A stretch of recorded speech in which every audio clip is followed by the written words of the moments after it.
remain over-policed and underserved. Because you see, we stand with you because our fights and our demands are shared. So to that wannabe dictator in the White House, for a moment, hear us loud and clear. You thought deploying thousands of military troops throughout D.C. would silence our freedom of speech and make us back down. To that we say, hell no! Hell no! Hell no! Here we stand. We will not be quiet, not now, not ever. You know, we weren't surprised by the Supreme Court ruling, Jane is right, that Justice Ketanji Brown Jackson wrote in her dissent is the now completed demolition of the Voting Rights Act. Devastated? Yes. Surprised? No. Because it's always been true. When we build a movement of working class people demonstrating their power, the rich and the powerful try to exert their will wherever and whenever they can. That's why we're here. Joining millions across this country, coming together in all of our beautiful diversity. Organized to fight and determined to win. We demand, say we demand, fully funded schools. We demand affordable housing. We demand fair tax systems. And you know what else we're demanding? We're demanding a minimum wage of $25 per hour. Thank you, living wage for all. We will use our power to demand people over profits. Yeah, we will demand freedom for our students. We will demand freedom for our educators. We will demand freedom for all people who call America home. So we march today, we organize tomorrow, we vote in November. And the Supreme Court, they ain't stopping us. That man, he ain't stopping us. Because our power doesn't come from them. Our power comes from workers uniting and fighting and winning together. We the people will be that light finding a way toward liberation. We the people will be that light demanding justice. We the people will stand in our power, we will shine our light, and we will find a way to win all. That's it. We're gonna win all the things, all the things, all the things. Let's go win.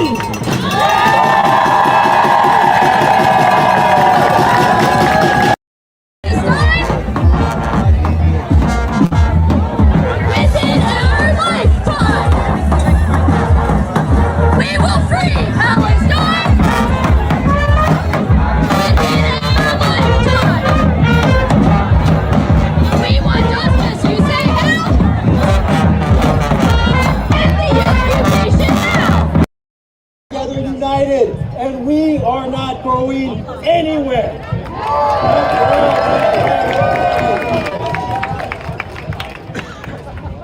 All right.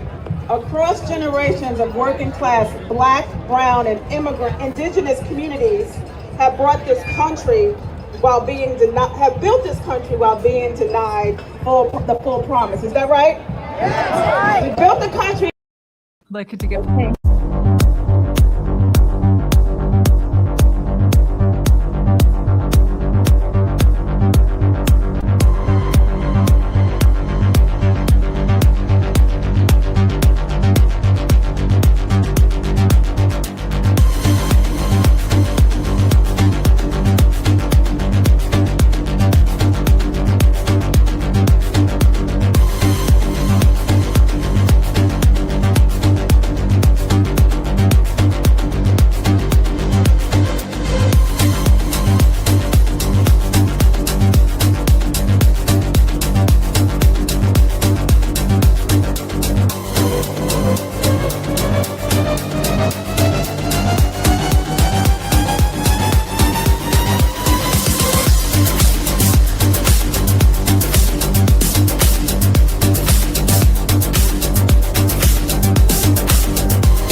Hi, everyone, and welcome to Unleashed with me, Scarlett Johnson, presented by Moms for Liberty. And we're going to talk about a breaking story that happened while I was in DC this week. It was completely unexpected. I was like sitting in the press room, and then I heard rumor that there's going to be this DOJ press conference with the FBI Director Kash Patel and the acting DOJ. It was news that I was welcome to hear. It was about the Southern Poverty Law Center.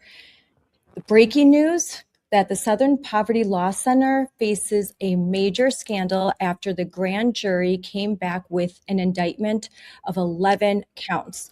And I'm going to go through all of that, but first I want to say welcome to my guest, Meg Brock. Meg, thanks for joining me today. Yeah, thank you so much for having me. Federal grand jury in Montgomery, Alabama, indicted the SPLC on 11 accounts. These charges include wire fraud, bank fraud, false statements to a federally insured bank, and conspiracy to commit money laundering. I think this is just the tip of the iceberg. The SPLC created a fiction, they funded it, they built an illusion, one that eager, willing politicians and members of the mainstream media embraced because it affirmed their own prejudices, unwilling to accept that the ideas that they had been championing, isolating kids during COVID, forcing masks, dehumanizing children, teaching K through 12 education through the lens of critical race theory and gender ideology, and perpetuating this narrative that America is this horribly racist country, deeply rooted in white supremacy. In fact, I think as it turns out, they couldn't find instances of institutional white supremacy, so they had to invent them with these false flag operations.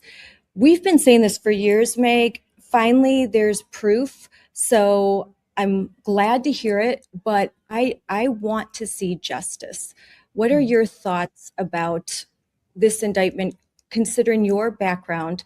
You could talk a little bit about that. You're from Bucks County, Pennsylvania, and you certainly received a lot of backlash from groups like SPLC and what their rhetoric does to incite, I think, violence towards moms like us. Mm-hmm. Yeah, well, I mean, I've been thinking a lot since this came out about the Moms for Liberty Summit that happened in Philadelphia in June 2023. And that was just, I think it was almost exactly 3 weeks after the SPLC had labeled Moms for Liberty an alleged hate group. But I mean, if you go back and read their report, it really was an attack on all parental rights, the whole parental rights movement. So really any parent like you and I who were at school board meetings, questioning COVID mitigation, calling for schools to reopen, saying we don't want children to learn at school that Johnny can become Jane, just things that are very basic. And I'll say too, with the COVID, we were right. I mean, all the evidence shows that the prolonged school closures, the masks have had a serious implications, very negative implications for students during that time. That are we're never going to really fully know the harms that were done, but that was an attack on all of us. I mean, I think going back to thinking that we were called domestic terrorists, and then this was kind of like the next step. So yeah, there was so much hate, so much that it's hard to even believe it was real in America, simply for being a parent who spoke up for your convictions during school board meetings. So I've been going through my notes, my social media, all of my pictures, and it's been a trip down memory lane. I think I forgot, or I wanted to forget, these kind of dark times. Mm-hmm. So going back to the spring of 2023, I found an old video where Representative Ilhan Omar called Moms for Liberty, moms for bigotry, and moms for oppression, and used all sorts of language. And she also referenced basically the whole parental rights movement. And in a hearing with Secretary Cardona, the former Secretary of Education under Biden, she basically asked him, what are you doing to stop these parents? What are you doing to limit their influence? How are you using the force of federal government to come down hard on these white supremacists? She said that in May of 2023. Less than a month later, the SPLC put Moms for Liberty on its hate map, designated us as a domestic terrorist organization, an anti-government group alongside Antifa, the KKK, very radical extreme groups. We are just moms that went to school board meetings. We gave some fiery speeches, but there was no violence. There was no violent rhetoric. It was just moms trying to get involved, and successfully so, and getting involved in school board races and winning. I don't think it's a coincidence that day on Capitol in May, that moms were under fire, and that representatives like the squad were basically signaling to the federal government, what are you going to do to stop them? And then what do you know? We are designated as a domestic terrorist organization, which in my opinion opens the door for the federal government to start to surveil us and watch us. And it gives permission for so many radicals and frankly not mentally well people to feel it's their duty to take us out, to oppose us. What are your thoughts? Yeah, no, absolutely. I mean, I think back to, again, like thinking about the event that at the Moms for Liberty Summit at the Museum of the American Revolution, and how there was weeks of protests. There were a whole coalition of Pennsylvania state senators trying to get the event canceled, which is so ironic given that this was in Philadelphia, like literally the birthplace of liberty, democracy, freedom. You had politicians trying to get a group of moms canceled. And part of their reason was they said, oh, the SPLC has labeled them a hate group. They're, these extremists, and they were pressuring the museum to not have the event. And so I remember there was just a mob of people.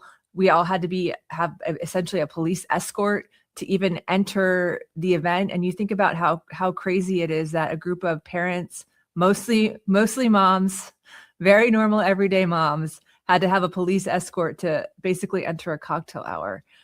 When you think about the implications of that, and I think about some of the horrible political violence we've seen escalating around the country in the past 18 months. I mean, I think back to that, I think we're very, very lucky that no one got hurt. I know there were arrests.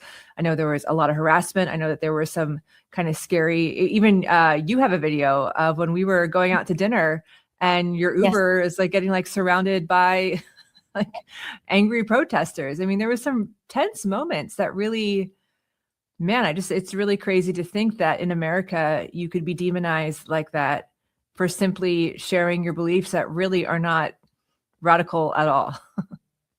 So when I think about when we arrived Philadelphia, we had to have a meeting. We were told to not leave the hotel, that basically it wasn't safe and the police could not protect us beyond the minute we left the perimeter of the hotel. We were on our own.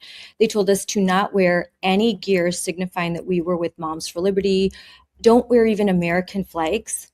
Don't wear anything that was patriotic.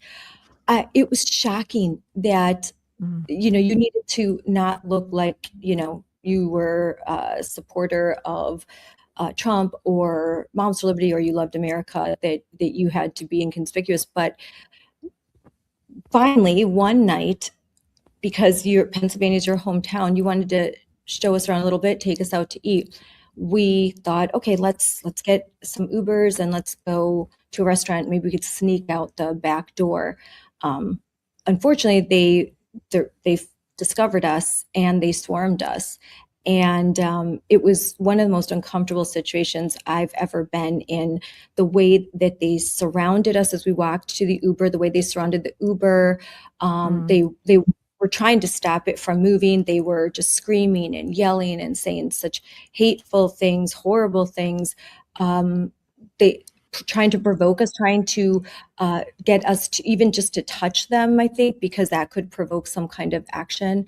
And it was very shocking for me, very shaken up by it, and we weren't the only group. There were other groups where if they simply just wanted to just go see Philadelphia, this historic city, leave their hotel, that they had surrounded all of the different exits, and they were watching and monitoring and coming after us. And I believe that was directly because SPLC put this target on our back and gave permission for these radicals to basically just make our lives miserable, to try to push us so far that we just want to walk away. We just want to be done. The pain is too much. What do you think the purpose is of the kind of tactics that they use, these more revolutionary tactics? Well, I mean, I think that parents being involved in school boards and local politics is effective. I mean, I think about what just happened in Virginia, and you think in 2021, the Republicans won the gubernatorial race, and that was a lot of that was credited in part to parents, because it was kind of the peak of the COVID era, and all these moms and dads were totally pissed off that their kids were either not in school or still having to wear a mask, and they'd had enough, and so they really gathered around more local and state elections, and it had a huge impact. I saw that in my own county in 2021, when parents we had 13 different school districts in Bucks County, and in every district there were these grassroots groups that were mostly totally separate from the GOP, just parents who were upset. Yes. They were Republicans, Democrats, and libertarians, like all working together to try and elect school board members who would stop all the COVID craziness.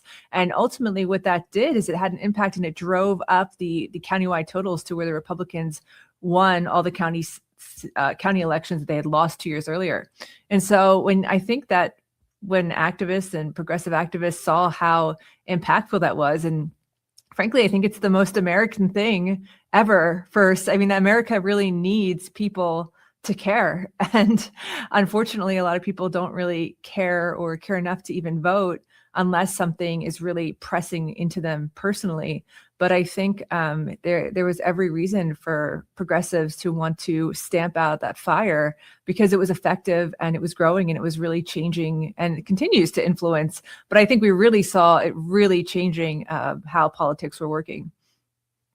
I think you said something really important, because I think back to that time that this was not political. This wasn't Republican or Democrat. You weren't kind of doing a litmus test. When parents got together, they just came together as parents, as concerned citizens. We didn't say, hey, raise your hand if you're Republican, if you're not, get out of here, or vice versa. And this movement it just caught fire because it wasn't labeled. Mm-hmm. It was just, we were all in this collective moment together, and it was so successful. The school board races winning, I know in my own area, candidates were like beating out school board presidents, like two to one. Mm-hmm. It was just such Glenn Youngkin was swept in during this time, and he was not predicted to win. And then, of course, the famous statement was made in one of the gubernatorial debates, and boom, Glenn Youngkin had his moment. And there were articles called "The Parent Revolution," and I think the success there that really scared the left and it scared the authoritarians, and so they needed to come in and break apart the unity. And what better way to do it than to have groups like SPLC label, say, hey, you don't want to be with those people. Those are white supremacists over there. Right. And by putting these labels on, that gave permission for the media to run with it. And boy, they sure did. Yeah, and I think it's a very dehumanizing label. And I think I mentioned earlier, I was just reading that report, that they really took care to make sure they include the entire parental rights movement. Like they were speaking about Moms for Liberty, but they were speaking broadly about parents that were involved in school board meetings and weren't progressive. And I think that we both saw at the local level the kind of hate that spurred, and it's really disturbing. I mean, I think about school board candidates school board directors who were, mocked incessantly. Some received death threats. I mean, just absolutely horrible things. And it's so sad because particularly with school boards, they are supposed to be about education and not about politics. And so I really think that pushing this perception of extremism when you're having we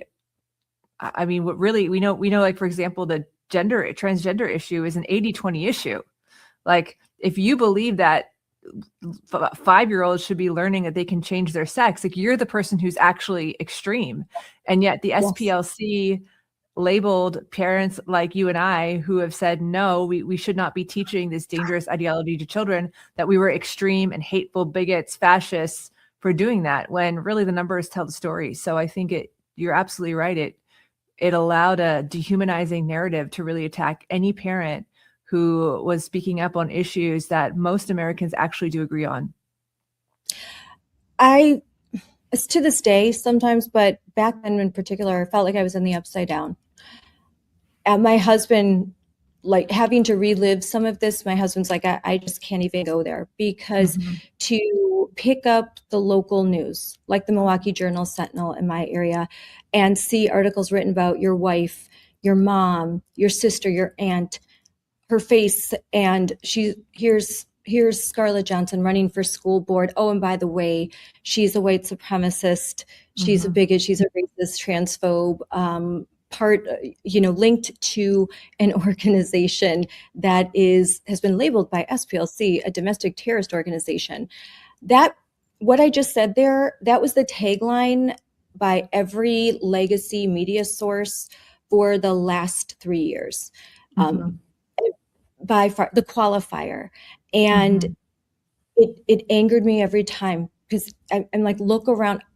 Do you need, when you come to talk to members of Moms for Liberty, when you come to an event, do you need security? If it was just us, no. Like, we aren't violent. We do not speak violent rhetoric. Believe me, if we did, you'd know it. But on the other side, it's right there for you to see. Every event surrounded. I mean, there was one event in Wauwatosa school board meeting where me and 5 other moms and a grandfather came to speak at the school board meeting to support the vast majority of parents that were opposing comprehensive sexuality education in their schools. And we won't go down that route we have before, but it's just a vile curriculum that has nothing to do with education and everything about indoctrinating and sexualizing very young kids. So in this community, which was a blue community, the overwhelming number of voters opposed this. They didn't want it. The district put out one of their little polls. They did not get the numbers they wanted. So they did it again. And they basically had to keep editing out the poll till they got a number that was presentable. because the public didn't want what they were serving. And we were surrounded by 300 activists that one of them grabbed me by the neck. We had to have a police escort into the school board meeting where these activists blocked our entry. And when we asked the police, could you please remove them? They said no. So this was our life. This was our life for years until President Trump was elected. This is just what we went through. And yet we were called the extremists. And it's just the upside down that narrative was allowed to persist. And to this day, there's not been a reckoning. There needs to be a reckoning. I was happy to see the CBS News accurately portraying what is happening and the gravity of the indictment against SPLC. But frankly, it's crickets everywhere else. Or they say SPLC was indicted for paying off informants, just like the FBI pays off informants. It's like, no, these things are the same. So you're in the media, you work for the Daily Wire. Now, of course, these are good guys.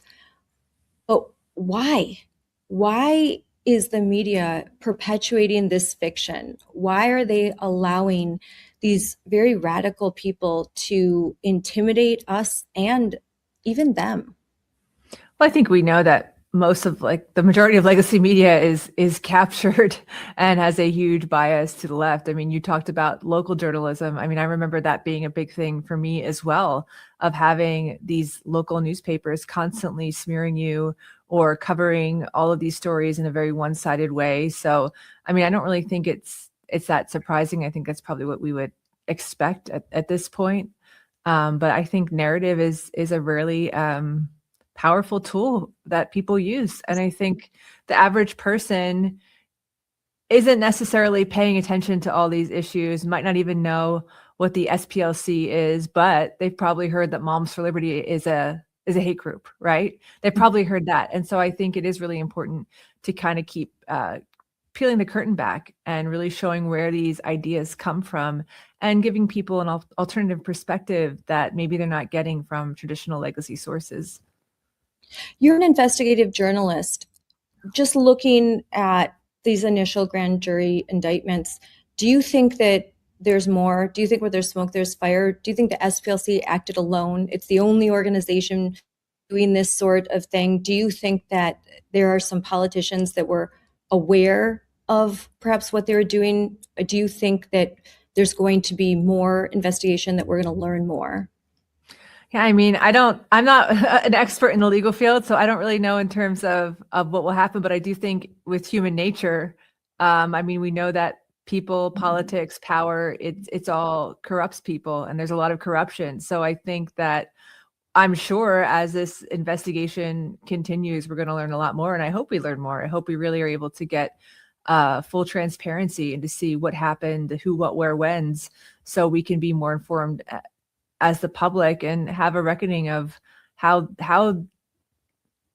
these lies and these actions damage real people. I think that's the part that normally is really missing in a lot of this, is that you think of how it really damaged and caused real harm to so many parents on the ground who don't have the money to hire a security team, right? Like, you're talking about walking into a school board meeting full of angry people that hate you and would love to see you harmed. I mean, essentially, it's a scary feeling. It's very unsettling. And I think it takes a lot of courage to continue just making sure you use your right as an American to share your opinion, to share your voice, to engage with your community. But yeah, I think that there's probably so many stories of people who've been really harmed throughout the country by these labels.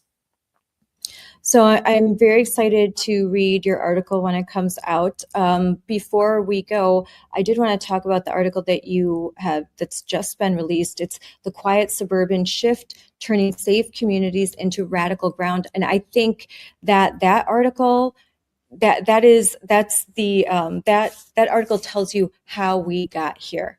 Because how did we get to 2020, 2021, 22, 23, you go back in time just a little bit and you lay the groundwork. How did we get here? how did common sense lose in the suburbs? How did the suburban schools even get affected by what was happening in city schools?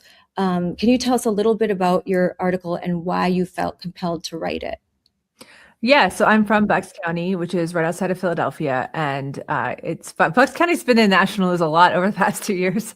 But most recently, it was because the two teens who are charged with the ISIS-inspired or attempted terrorist attack in New York City were both from Bucks County. They were both one was from about half a mile away from where my husband and I bought our first house. The other one was 10 minutes away from where I grew up. So this hit really close to home for me. And I saw living there this real transformation in the suburbs that happened over the past decade. And so I went back and did some digging into the numbers. There were as many as 60,000 people a year leaving Philadelphia in the 2010s. Research suggested that a lot of them were parents, and they were leaving because they're of the failing schools. We know how the blue cities across the country, their schools are just abysmal. I mean, it's Yes. it's embarrassing. Like, of course, any parent who could not put their kids in those schools is going to want to take that chance. And then you have the crime issue where, I mean, I was reading through this Pew report, and it was just talking about people were like, yeah, I don't really want to worry about someone getting shot down my street when I have kids. And you're like, yeah, of course you don't. But I think what happened is people might have felt the effects of long-term progressive policies and how they failed to keep their community strong and safe. However, not everyone can recognize that if you continue to vote for the same things, then you're just going to have the same problems in your new home. And I think that's really what happened was a lot of people were fleeing the cities. The cities of populations have been kept up or slowly increased because of illegal immigration. I mean, there was a piece that was recently written that was expressing concerns that Philadelphia is not going to have like enough of a population growth or enough workers because of Trump's crackdown on illegal immigration. And I mean, these are things people are saying out loud. So you think so the cities are just kind of been conquered territory for progressive Democrats. They won. And now you have voters shifting out to the suburbs with progressive voting beliefs. And then you have, I know, in Bucks, I mean, a lot of the Philadelphia Democrats were coming out to the suburbs to campaign or to raise money for suburban political candidates. And so I really see it as like the Democrats just trying to strategically enlarge their territory. And then you see how that can have implications even at the federal level. And I, in my piece, talked about how our county commissioners in Bucks County, the Democrats won in the end of 2019 for the first time in over 40 years. It took control of the county by 664 votes, which there were over 450,000 voters in the election. So that is a slimmest of margins. And in 2024, they actually voted to violate established election law in Pennsylvania, and it was a huge news story. If you remember back to November 2024, the Pennsylvania commissioners, those are my people. Those are my commissioners who sued me 5 times.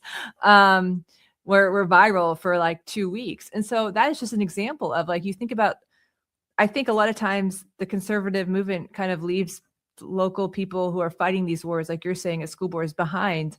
But I think it's a real miscalculation, because you lose those elections. Well, you lose like the people who are running elections. You lose schools, which means like you lose what's being pumped into the minds of the future. You know, I mean, the local elections can have so many consequences that people don't really think about. So yeah, it was definitely a trip down memory lane for me to write that down my personal trauma.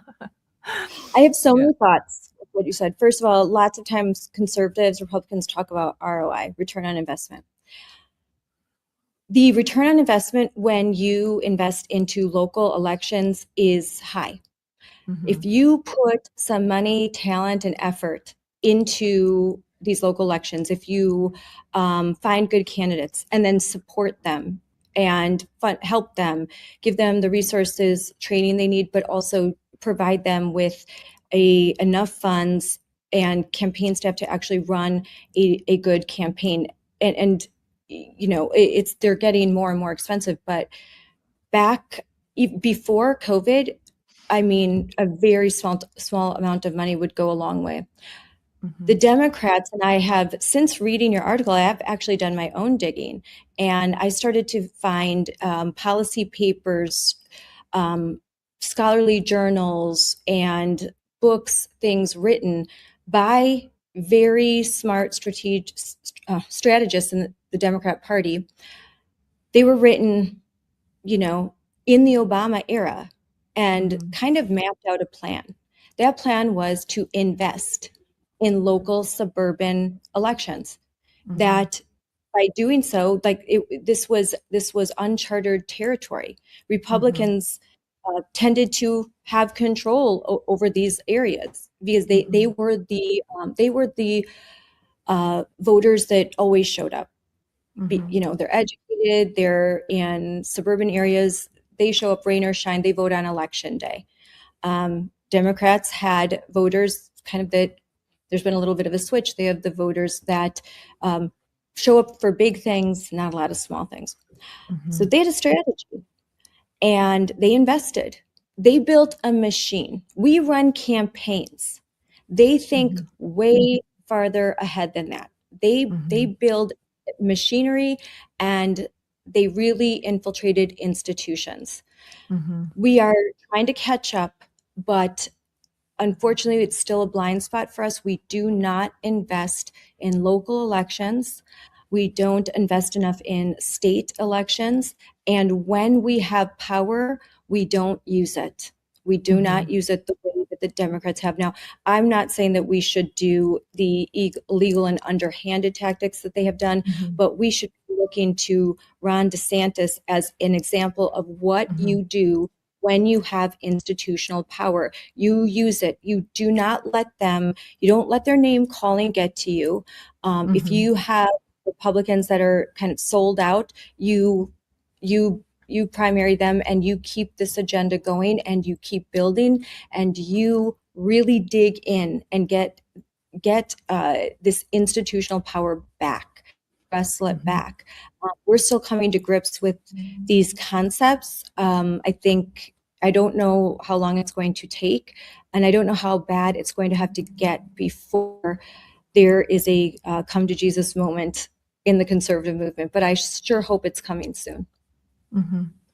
Yeah, I mean, I think it was interesting, like in 2019 in Bucks, the Democrats won, but then with the parental rights movement, which was totally grassroots, in 2021, the Republicans won. And then it shifted back in 2023 when it was just local elections because, I mean, I know my experience with the local GOPs are that they, in the suburbs, were a lot more social club and kind of aging boomer than they were like really like ready for the fight. And like you're saying, the strategy that was coming from the Democrats. And so Bucks lost in 2023. And then there was a whole influx of national attention in Pennsylvania in 2024. So Trump took Bucks in 2024, and then the Democrats swept the county again in 2025. So it just is, I don't know, Bucks is such a fascinating place. Like I was not engaged in politics before or cultural issues before COVID. So I never really paid attention to it. But now I'm like, wow, I really lived through something like a place that's quite fascinating in terms of the swings and really what's happening across America. So I think they're definitely things worth thinking about and paying attention to. Yeah, I think conservatives I think they're now coming out of this influencer moment where they you know what, Trump won. It was a miracle. It was awesome, amazing. I cried. I was a surrogate for Trump. Amazing. And I think the fact that in new media that conservatives had this power for once was intoxicating. But I think now we have to govern and we have to think about building. And I think there are many that just want to keep reliving the win of November 2024 and how great it was in the beginning of 2025. They just want to keep reliving that. and they need to wake up and smell the Marxism, because it's coming, it's here, and if we keep hiding out in an echo chamber, patting ourselves on the back, then we're missing the whole thing. We're missing what's really happening. And so and now we see influencer infighting and all of this garbage. So while I appreciate everyone watching this show, I think people need to watch a lot less, and they need to be engaging more, and they need to be touching grass and be out in their community and aware of what's happening in their community and still fighting for their community. That's how we won. We won because Trump's messaging and his campaign was brilliant, and it was ever present. He campaigned so harder than anyone harder than any politician I've seen in my lifetime. But you don't stop after that win. You have to keep going. You have to keep winning on ideas, and you can't get trapped in the echo chamber. And so I think that's my message. What is yours as we come to an end? I mean, I've been researching the gender issue for the past 3 years, and I would just tell parents that to stay on guard. And why do things like school board elections matter so much? Well, I mean, I think the gender issue is a huge one, because I see the two main entry points for children into this psychosis being the internet and apps and schools. And so, I mean, I think a lot of people, when Trump won, and I think the Trump administration has taken really amazing steps to protect kids and children from gender ideology, but every single one is being fought in court, and there are a lot of activist judges who are not ruling in favor. And the other thing is that, a lot of the things that have happened are really only as good as this presidency. So until there's laws passed, that this could essentially all be erased as soon as if a new Democrat president was elected and wrote a whole different set of executive orders saying, actually, gender identity is real, and if you misgender someone, it's a hate crime. You're going to go back on the SPLC's hate map.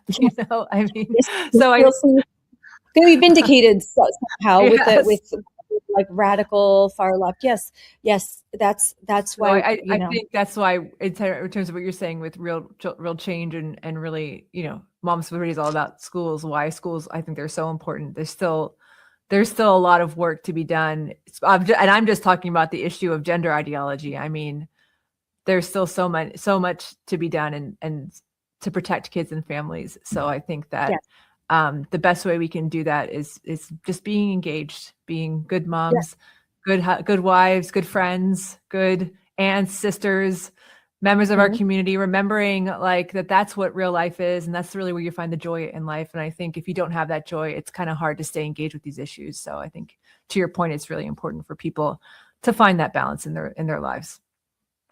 Yes, we've got to stay engaged locally, stay vigilant, stay on top of your school board, find candidates, run for school board, collect the evidence when your school board or your state or a government institution is violating Title IX, violating federal law, violating civil rights by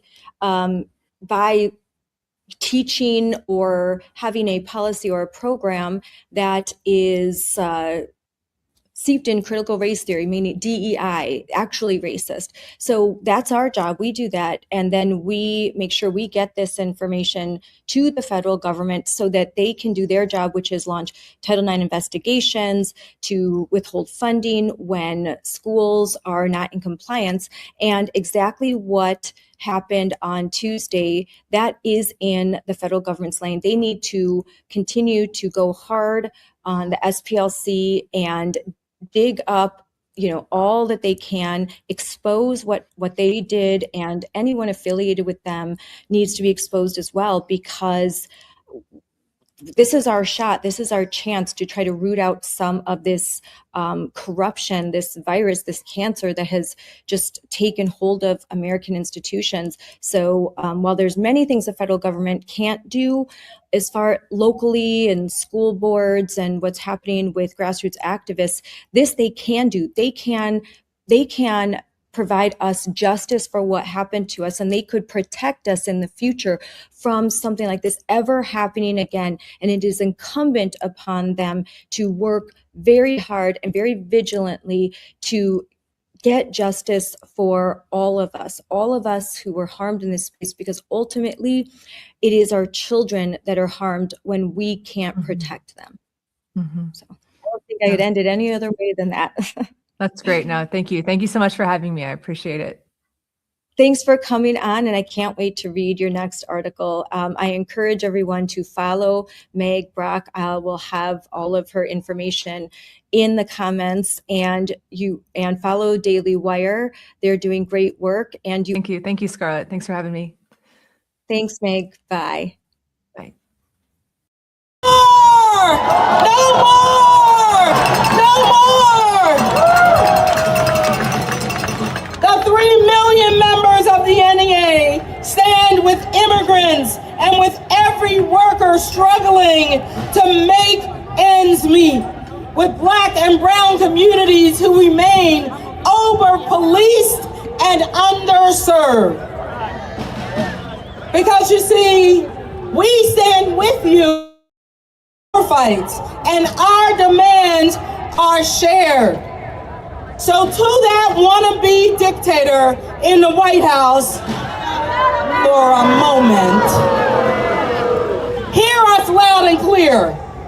You thought deploying thousands of military troops throughout DC would silence our freedom of speech and make us back down. To that we say, hell no! Hell no! Hell no! Here we stand. We will not be quiet, not now, not ever. You know, we weren't surprised by the Supreme Court ruling, Jane is right, that Justice Ketanji Brown Jackson wrote in her dissent is the now completed demolition of the Voting Rights Act. Devastated? Yes. Surprised? No. Because it's always been true.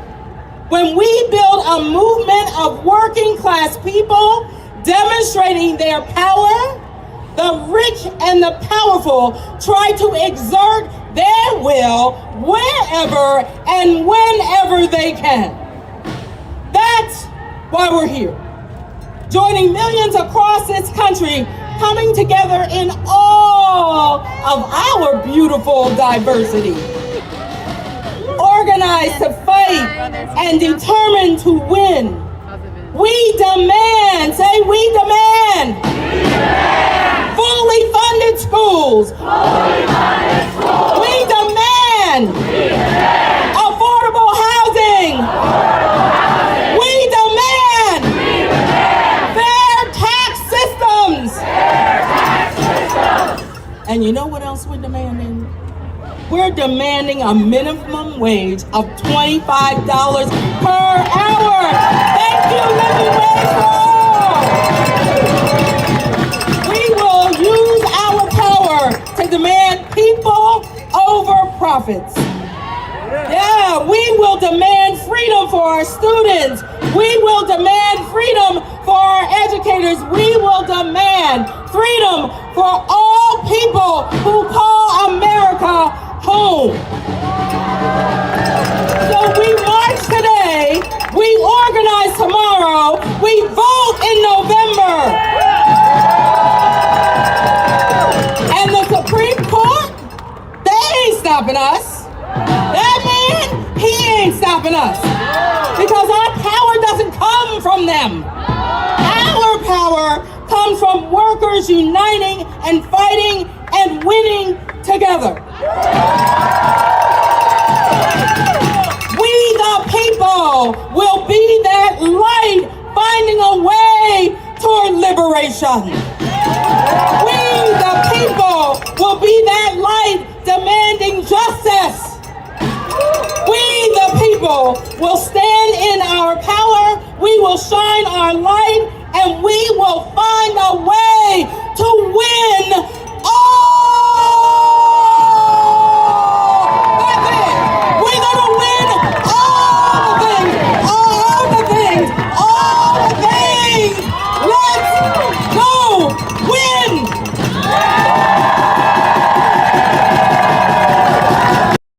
Call to tax the rich, abolish ICE, and more. Can you believe this? They're closing down schools so they can go out and protest. In Madison, Wisconsin, public schools are closed today, with 70% of the teachers' unions saying that they are participating in May Day protests. Our next guest says that Madison schools have crossed the line. Wisconsin mom Scarlett Johnson joins us now. Scarlett, thank you so much. What is your reaction? I'm in shock. Although maybe I shouldn't be, considering the history of the Madison Metropolitan School District, but they are turning schools into political staging grounds. And this is where they have crossed the line. They are not just indoctrinating the kids in the classroom. They are encouraging actively for students to leave the classroom and go march in the streets with teachers, with administrators. It's just shocking to me, the level that they're willing to take this to, their hatred for President Trump. And make no mistake about it, this entire rally, this May Day, Friday, May 1st, is all about, this is an anti-capitalist, anti-Trump movement, and they're using our kids as political pawns. You know, Scarlett, I grew up in the South. If this had happened in South Carolina, residents, parents would have been up in arms. They never would have stood for this. They want their kids in school. They want the teachers teaching them math and science and not being out on the streets, skipping class to go protest and to be political. What's the reaction from the residents there? The reaction from the residents is, I think, a lot of shock. It doesn't matter your political affiliation. You don't want your kids skipping out of school to go protest in the streets. And what's happening is that the teachers' unions, the Madison Teachers Union, made it impossible for parents to say no, because they forced the closure of every single school in that school district. When teachers' unions submitted this petition where they said, we're going to call in sick unless you just shut down the school for this day. So instead of kids preparing for AP testing and their ACTs and SATs and the end of the school year, instead of educating kids, they're giving kids toolkits, signs, and markers and saying, hey, let's go march in the streets against Trump. They're even having kids hold signs that say teachers should be paid more money. I mean, they're using kids as pawns, and residents are outraged and they're upset. They need to shut down daycares. Scarlett, if you look at the report card in Wisconsin, it's not good. These kids need to be in class. The teachers need to be in class. Grade 4, only 42% are proficient in math. Only 37% are proficient in, 31% are proficient in reading. And then look at grade 8 down at the bottom of the screen. Only 37% in math and 31% in reading. Those numbers are not good. These numbers are terrible. And every year, the Wisconsin Department of Instruction lowers the threshold.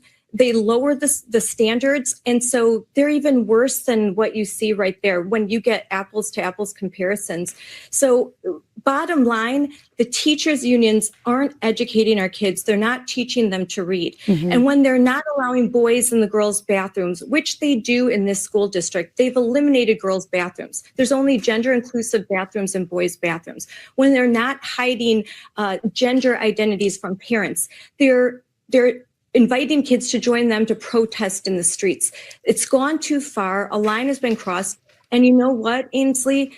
The parents are making their opinion known with their feet, because every year this school district has declining enrollment numbers, and they're projected to lose 700 more students in the next few years. Gee, I wonder why.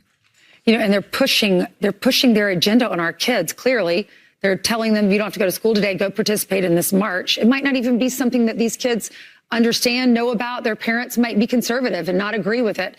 The teachers' unions are pouring more than $1 billion, Scarlett, to left-wing organizations and political groups. Can you believe that? $1 billion to these left-wing groups. They're trying to indoctrinate our children. Look at it when it's broken down with the National Teachers Union and the state and local. What's your reaction? I'm not surprised at all because I've run for school board and I have helped numerous moms run for school board. And the number one opponent that we face are teachers unions. They have unlimited budgets. There's postcards that come into our state from all over the country. They're organized, they're well funded, and they have a massive attack campaign. We're just regular moms trying to make a difference. We're fighting against this huge woke Goliath. But you know what? Sometimes David wins. And I think they're overplaying their hand here. Parents are seeing just how corrupt and political these organizations are. And I hope that they're realizing they should side with the moms, and we need to revoke the NEA charter as well. They have a federal charter. Scarlett, thank you so much for coming on with us this morning.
Hi, everyone. Welcome to Unleashed with me, Scarlett Johnson, presented by Moms for Liberty. And I'm here with our friend, Corey DeAngelis, and we're going to talk about May Day. That was on May 1st, this past Friday.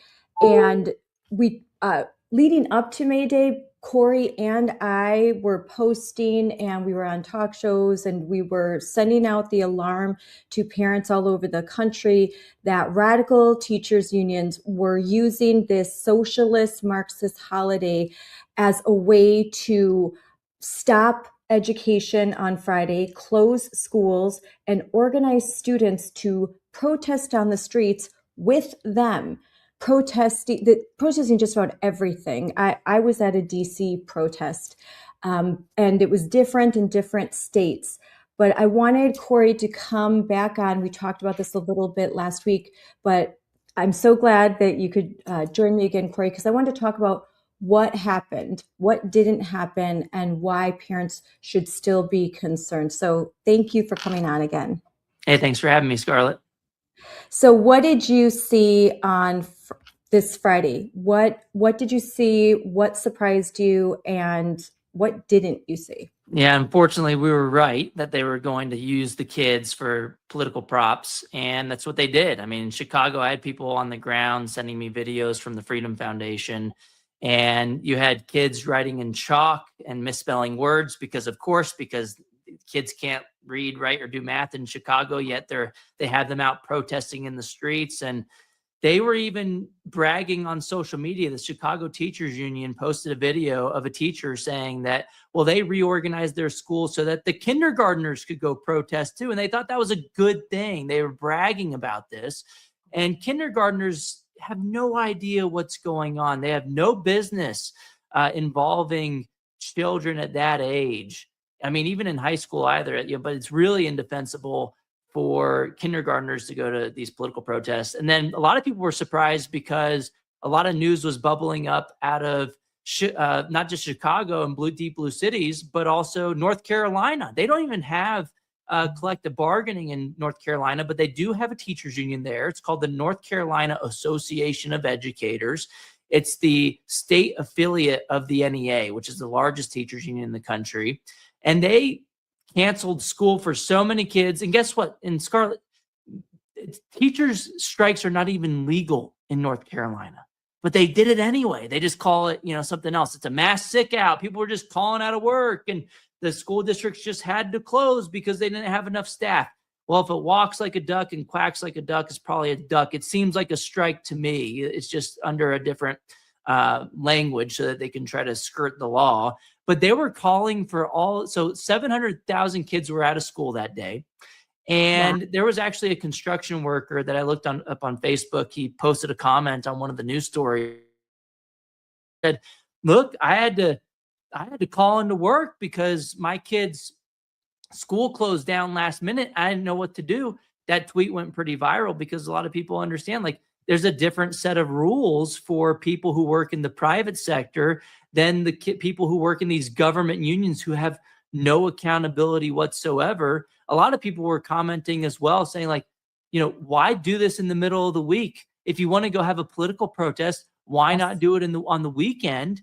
And the response from a lot of these people was, well, it wouldn't hurt as much if we did it on the weekend. So their whole point was to hurt parents, was to make things uncomfortable, and so that the school district would cave to their wishes. The thing is, Scarlett, in the private sector, I don't really have a problem if you go on strike in the private sector, because if Walmart had a union, for example, and everybody called out of work on the same day, it would be inconvenient, but maybe you go shop at Safeway or Trader Joe's or somewhere else, and you get to keep your money. You don't have to give your funding to Walmart that's not even giving you any services. But with the school system, you have to call out of work because you're relying on the child care services. So you're losing out money there. You've already paid funding and property taxes to the school system. You don't get the service, and you can't vote with your feet and take your money somewhere else unless you have school choice. So this is great advertising for homeschooling and school choice, but it makes it really tough for parents who are in the sticky situation where you're going to have endless teacher strikes throughout history going forward as well, because there's no incentive. In the private sector, the employer feels a little bit of the pain. The employees feel pain too, because they risk losing their job. They risk could have earned that day. But in the school system, this is why we saw COVID school closures happen for such a long time. The customer gets screwed, and they don't get their money. They don't get the service. The public school teachers got to sit at home, continue getting paid. The school districts didn't care because the kids were still on the roll, because school choice wasn't a big thing before COVID. And so, I'd say this is free advertising for homeschooling, school choice. And the last thing I'll say on North Carolina was that there's a lot of pushback going on social media still to this day, especially with what happened in North Carolina. And they called for all of these demands. Some of them, we knew were coming. They wanted $20,000 per student. They wanted to increase spending tremendously. They wanted to increase wages for everybody by 25%. I don't know where they got that number, but just pulled it out of the hat, and it was across the board. It's not, they didn't say, oh, we should target it for bonuses for people doing a good job. Of course, they fight for the lowest common denominator in the union. They fight against merit pay. So just give us all more money, even if we're not showing up to work, even if we're not doing a good job and we're failing academically, if we're not interesting to the students, give us all a 25% raise. That kind of made sense. We knew that was coming. But they also called for redrawing the congressional maps. Like, that just came out of nowhere. It's like they wanted to rig the game in favor of the Democrats. That was part of their demands. And they had all of these other political demands in there as well that had nothing to do with education. So I think a lot of people are fed up with it, especially people who have to miss out on their own work and have to rearrange their own lives so that the teachers' unions can get what they want. Well, according to the NEA, the WEA, AFT, even local, like North Carolina, in Seattle, different teachers' unions, affiliates, they put out on their social media that May Day Strong, that was sort of the banner of this whole movement, May Day Strong, was all about pushing America to the brink, this sort of stress test, this structure test. And they said, quote, their goal is to educate, agitate, and facilitate change. So educate us about basically their plight, their struggle, agitate, organize, and then facilitate this change. I was in DC for the May Day Strong, the various different marches and protests, which all culminated into a speech by Becky Pringle. So we did not see for 3 hours, actually more than 3 hours. They all met up by Washington Monument. I saw all different unions, so many different groups, and I'm going to post some footage about this later during the week and start to go through all the different groups and shirts that we saw. And the Communist Party. Communist Party, Socialist Party, official, different offshoots, and a lot of immigration, pro-immigration groups. And the signs there were not, I will say this, there were hardly any children. Every restaurant was open. Every business was open. They did march in the street, but you could see that this was all planned and coordinated, that they had already made the police aware. There was National Guard, there were police officers. So this, by no means did they do what I think they tried to accomplish. So I just want to say, like, business ran as usual. So in that way, they failed. But there was a very large crowd, and they were chanting things that, very socialist, very communist. But one thing of all the list of grievances that you mentioned, one that I heard that you didn't mention was a 4-day work week.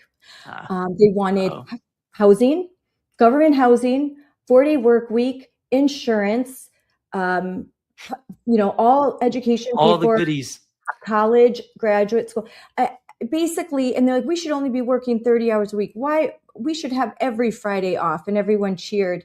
We shouldn't have to work, and you should give us more money for not working. Yes. When we're failing academically with 80% of kids not proficient in math. Oh, that's such a splendid idea.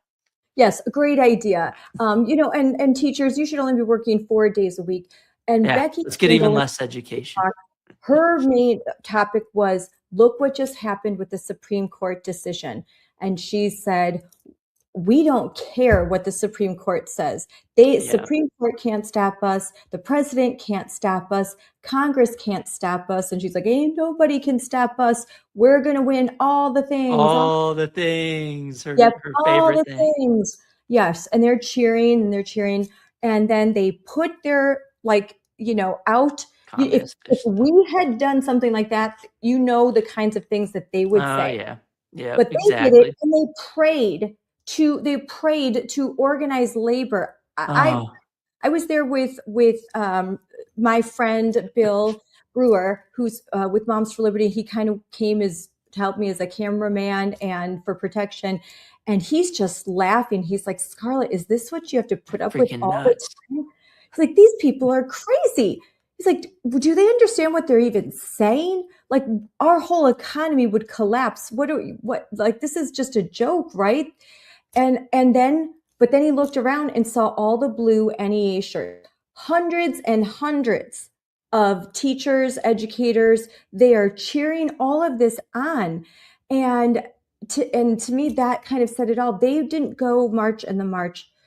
My opinion, they didn't want to be seen with the communists and the kind of signs. They were so vulgar, the swearing, all of that. They knew that wouldn't be a good media look. So they all just waited at the end of this whole march and then put on the rally. And again, we'll hear more about it. But in Madison, Wisconsin, in my home state, like Chicago, the Madison Metropolitan School District, way ahead of time, a week ahead of time, said we're shutting down schools. So I think they put that out on Monday.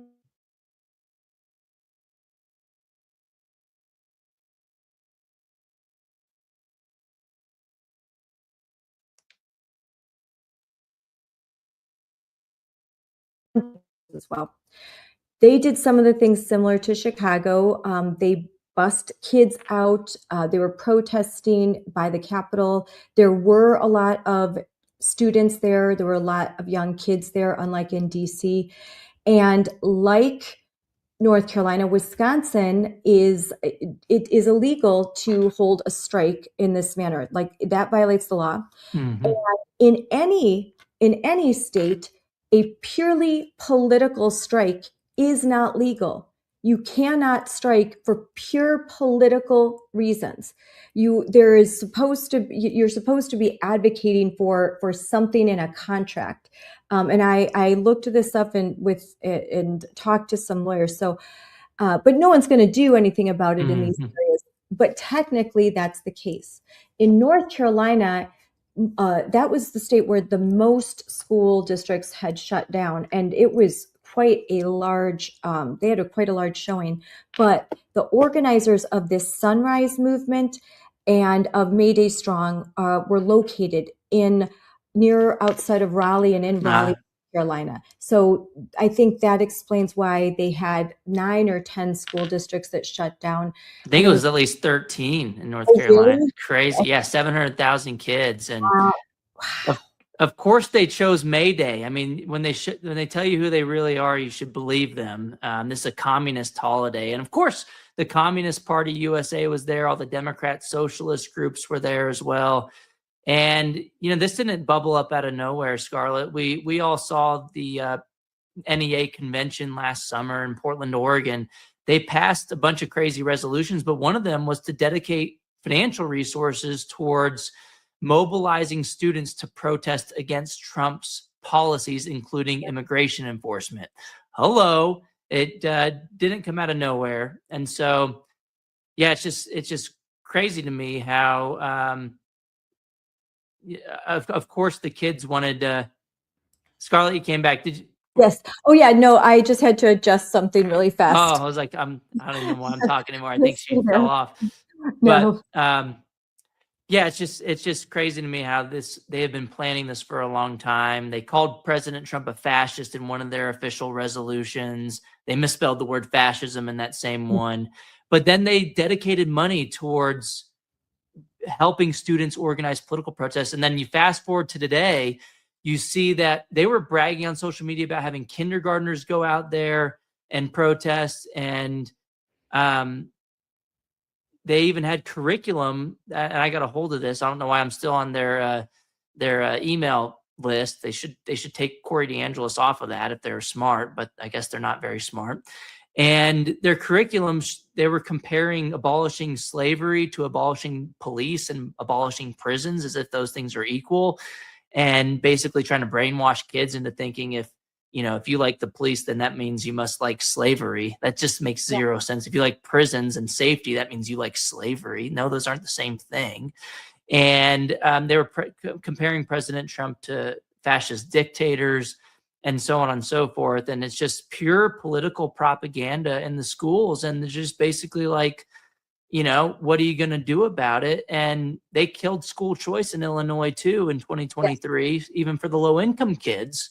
They had 9,000 kids on scholarships, mostly low income kids.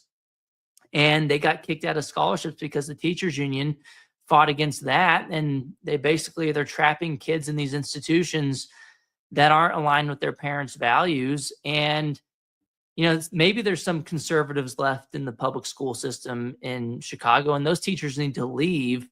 They can go to optouttoday.com. And I just saw on the Teacher Freedom Alliance website, they have now 14,400 teachers who have left the unions in the past year and joined their alternative, which is free because donors are covering their liability insurance and so on and so forth, and professional development. And now you don't have to give your money to Stacey Davis Gates, the president there, who sends her own kid to a private school, called school choice racist. And they're basically not giving the money to great teachers. And so the best public school teachers, I think, are leaving the system and saying the heck with this. But you should leave the union at least, and not give your money to political causes like this that you disagree with. And it's for many years, you have been sounding the alarm about teachers unions and how political they are. And just last week, there was a bombshell report put out by Defending Ed. What did that report say about where the money goes, the dues money? Oh, yeah. How much have they spent on political causes, and where is their money going?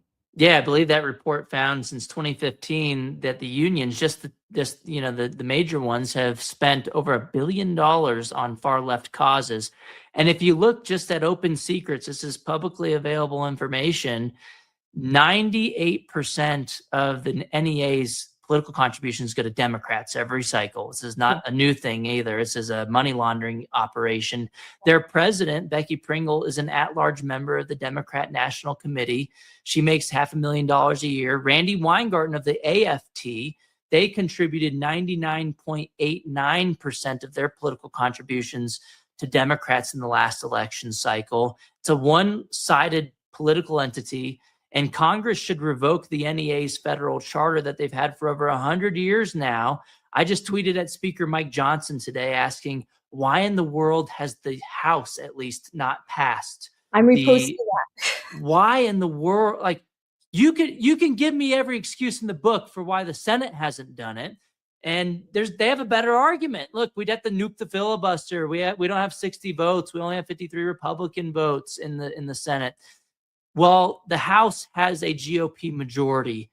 98% of the political funding from the NEA goes to Democrats. Why in the world would the GOP not unanimously vote against the NEA having a federal charter? That is an easy vote. I mean, even if you're a Democrat, even if you're like a Democrat who supports Randy Weingarten's union, they don't have a federal charter, but the NEA does. They're the only union that has the special privilege. And so it's time to correct the record. The NEA has gone so far away from its original purpose. I'd even say, even to start, it wasn't really a purely educational organization. They've always had these kind of communist roots, but they've gotten so bad. And it's just in our face now that they're using our kids against us to go lobby with the Communist Party. And the kids think it's a field trip. The parents might think the same thing. And even if the parents think it's a bad idea, what are they going to do? They don't want to be like that construction worker who has to take off of work if they're barely making ends meet. And so low-income parents in particular, they have no recourse. So we need school choice. We need teacher choice.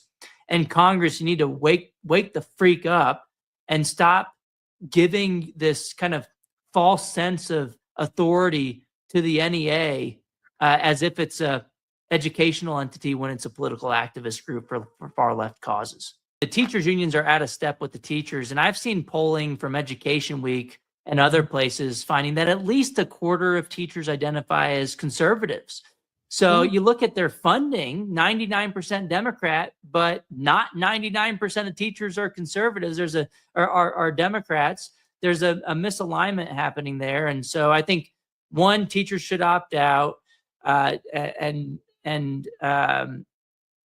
should be able to join the Teacher Freedom Alliance, get their liability insurance covered for free, which is actually twice the amount of what the Randy Weingarten's provides. Theirs at the Teacher Freedom Alliance is at about $2 million per person, whereas the unions is only about $1 million per person. And the unions is in the union's name, whereas the Teacher Freedom Alliance is in the actual teacher's name. So it's for the thing is with the unions, they can choose not to defend you, but if it's in your name, you're going to be covered. So yeah, I think the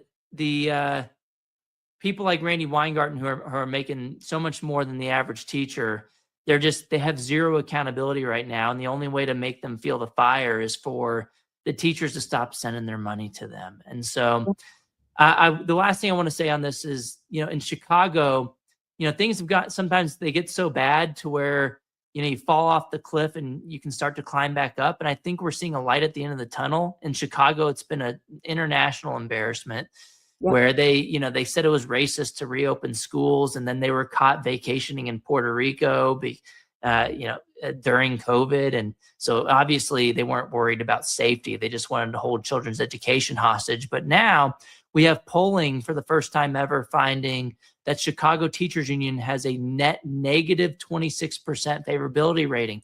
Most Chicago voters, 52%, say that they don't support the Chicago Teachers Union.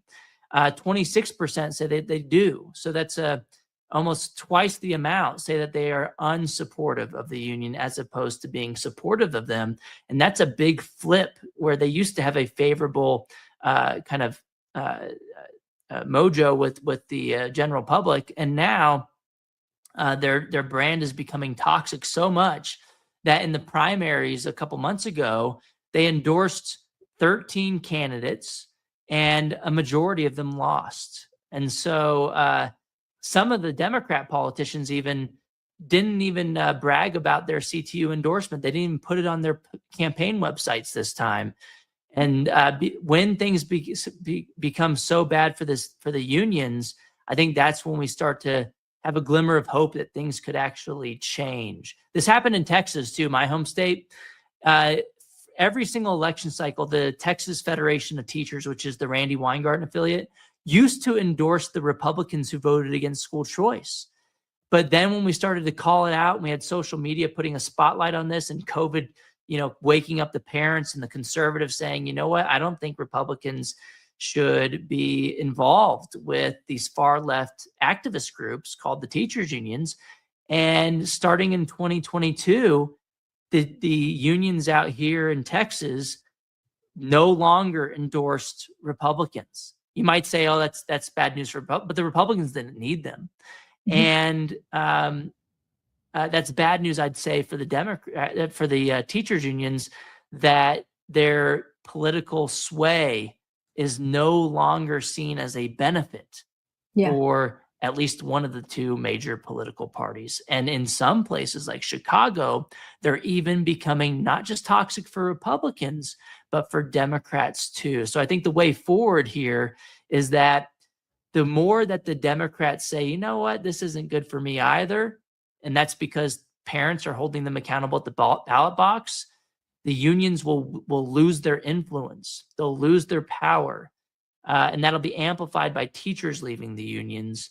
And they'll have to pivot. They'll have to stop getting so involved in political games that maybe they'll focus on their members. One last statistic I'll give you, Scarlett, is that according to the LM2 reports, publicly available information from the nation's largest teachers union, the NEA, less than 10% of their funding, which is over $430 million a year in total funding, less than 10% of that actually goes towards representing teachers. So teachers, wake up. Parents are starting to wake up. Some politicians are actually waking up. The teachers are the last line of defense for Randy Weingarten. And I think if they start to see that Randy's not on their side, the teachers unions will implode. That's how you starve the beast. Yeah, I noticed that as far as Chicago, that local reporters were giving tough questions to representatives of the Chicago Teachers Union when asking them about these school closures and talking to them about education. I was actually surprised to see that they were pushing back and they were actually challenging some of the answers. It was great to see, and quite surprised that they weren't buying what the representatives were selling on TV. And I also wanted to point out something that you posted on Friday about Chicago's teachers unions, that they spend $30,000 per child and not a single child is reading at a proficient level, a grade proficient level in Chicago public schools. $30,000. That is the price tag of an elite private school. Yep. That's the price tag of many colleges. And they can't even teach the kids to read at grade level. It's shocking. Yeah, I mean, you think that's bad. They have that Douglas Academy spends over $90,000 a year, the one that's almost empty, and they had not a single kid proficient in math or reading. And you're right, some of the even mainstream media is pushing back on the CTU. Stacey Davis Gates, I just posted a video. She was trying to say they weren't political, and he called her out, the journalist, and said, 80% of your money goes towards political activities. What do you mean you're not political? And she was like, oh, she didn't think that was going to be any pushback. And so she pivoted and said, well, we're political for good reasons, because we want to make sure Black women have a job and that they can earn a wage so much that they don't have to have a husband. And I'm just over here like, why are you encouraging your members to not have a family and to not have a husband? You should be interdependent on each other. That's how families work, right? It's a mutual relationship. And it's just crazy. They're going to war on educational outcomes, but they're also going to war on the nuclear family. And CNN, of all places, pushed back on Stacey Davis Gates a couple of years ago when we found out that she called school choice racist and sends her own kid to a private school. Even the CNN host grilled her for like 8 minutes straight. I mean, wow. Stacey probably thought this was going to be a softball interview. CNN sucks in so many ways. But in this interview, it was just too good to be true. They were just hounding her on this. I think it was Abby Phillips was the name of the reporter, was just like, wouldn't let her go on the issue. And Stacey Davis Gates, you could tell she just wanted to hop out of her seat and end the interview, but she held on for dear life. And if you look at where teachers in Chicago send their kids, I think they're about 3 to 4 times as likely to send their own children to private schools, about 30 to 40%, whereas the national average is like 10%. And that just goes to show you they know the failures of the system that they're operating. They know it's not safe. And yeah, teachers don't have autonomy in the current system. They don't feel like they can have any discipline. And so they're going into a war zone. It's not safe for the kids. It's not safe for the teachers. And if the cook is not eating at the restaurant, maybe they know something that we don't know, and we shouldn't eat there either. So this is a good reason why other parents should have choices in education too, not just the teachers union president. That was a great conversation with Corey. I'm so glad that he could come on and discuss what happened on Friday, May 1st. What we're seeing now should remove any remaining doubt about what these teachers unions are really doing. The NEA is not just quietly nodding at May Day and the activities that took place in several states across this country, activities which led over 700,000 school kids out of the classroom. And parents were left to wonder, why is this happening? I can tell you why. It's because the classrooms are viewed as political playgrounds for radical activists. And this bad behavior is being allowed to continue by Democrats and at the local level. And it has to stop. It just has to stop. And we have to put the pressure on to expose these teachers' unions and what they're doing and make this stop. It's not right. It's not okay to put out official toolkits that tell members who are educators, members who are administrators, members who are counselors in public schools, telling them to educate, agitate, organize, and facilitate political change by using the students as props in their radical leftist movement is wrong, and it's unconscionable. There are many educational associations at the local level in Raleigh, North Carolina, in Madison, Wisconsin, in Chicago that promoted political training to help these protests, to help these activities, to give students signs and ideas for signs, to hold markers, to give them the tools that they would need to engage in this kind of political theater. They did this in order to, quote, build power. Think about that. Build power.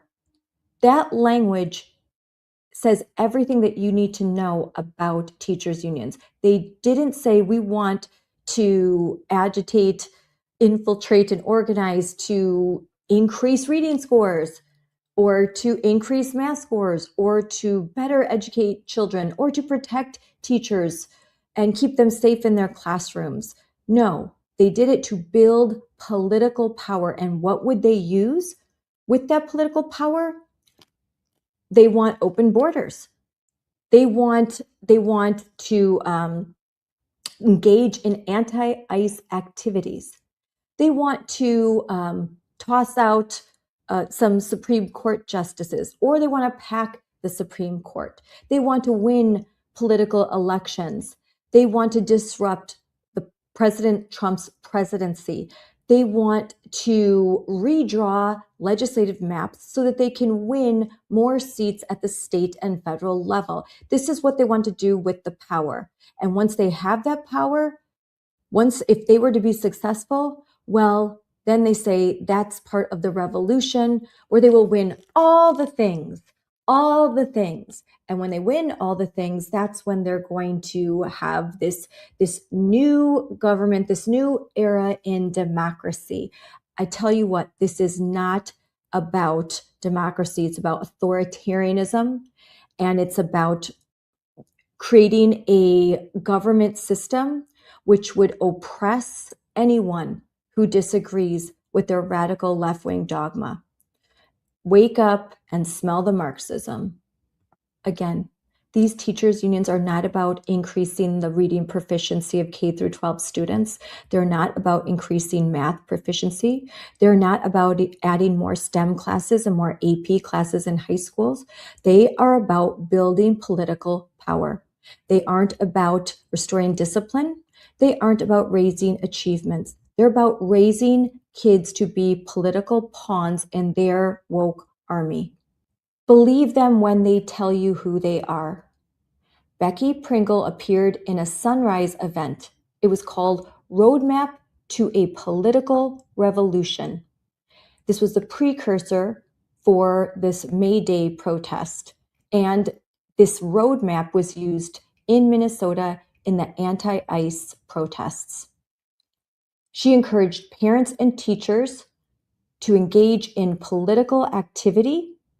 She encouraged students to engage in political activity, to take to the streets, to protest the Trump administration, to fight for open borders, to fight for all sorts of far-left political causes.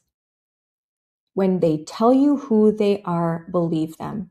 And you heard Corey when he told you that the NEA has a 100-year-old federal charter. It is time to revoke the NEA charter. Becky Pringle is the president of the NEA, the National Education Association. And as you heard from me and from Corey, and you will hear directly from Becky Pringle, because I'm going to play her speech from May Day, Friday, May 1st in Washington, D.C., you're going to hear a political operative who has no interest in educating children to read in science and math. She only sees your children as soldiers in her woke army, and she wants to use them to gain political power and to help friends and allies gain political power. This should horrify you. It horrifies me. It's time to stand up, speak out, and fight back. Thank you very much. Protesters call to tax the rich, abolish ICE, and more. Can you believe this? They're closing down schools so they can go out and protest. In Madison, Wisconsin, public schools are closed today, with 70% of the teachers' unions saying that they are participating in May Day protests. Our next guest says that Madison schools have crossed the line. Wisconsin mom Scarlett Johnson joins us now. Scarlett, thank you so much. What is your reaction? I'm in shock. Although maybe I shouldn't be, considering the history of the Madison Metropolitan School District, but they are turning schools into political staging grounds. And this is where they have crossed the line. They are not just indoctrinating the kids in the classroom. They are encouraging actively for students to leave the classroom and go march in the streets with teachers, with administrators. It's just shocking to me, the level that they're willing to take this to, their hatred for President Trump. And make no mistake about it, this entire rally, this May Day, Friday, May 1st, is all about, this is an anti-capitalist, anti-Trump movement, and they're using our kids as political pawns. You know, Scarlett, I grew up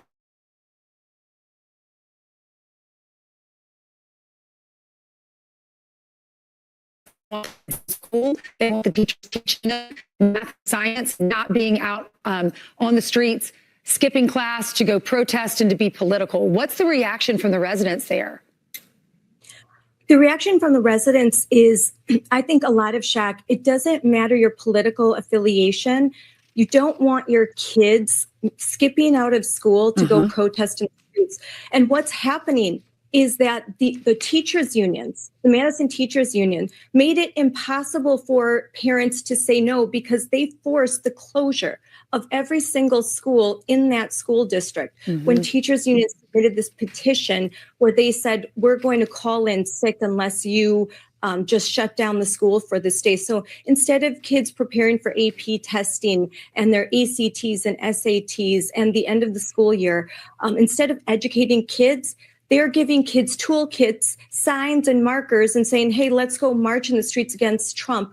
They're even having kids hold signs that say teachers should be paid more money. I mean, they're using kids as pawns, and residents are outraged and they're upset. They need to shut down daycares. Scarlett, if you look at the report card in Wisconsin, it's not good. These kids need to be in class. The teachers need to be in class. Grade 4, only 42% are proficient in math.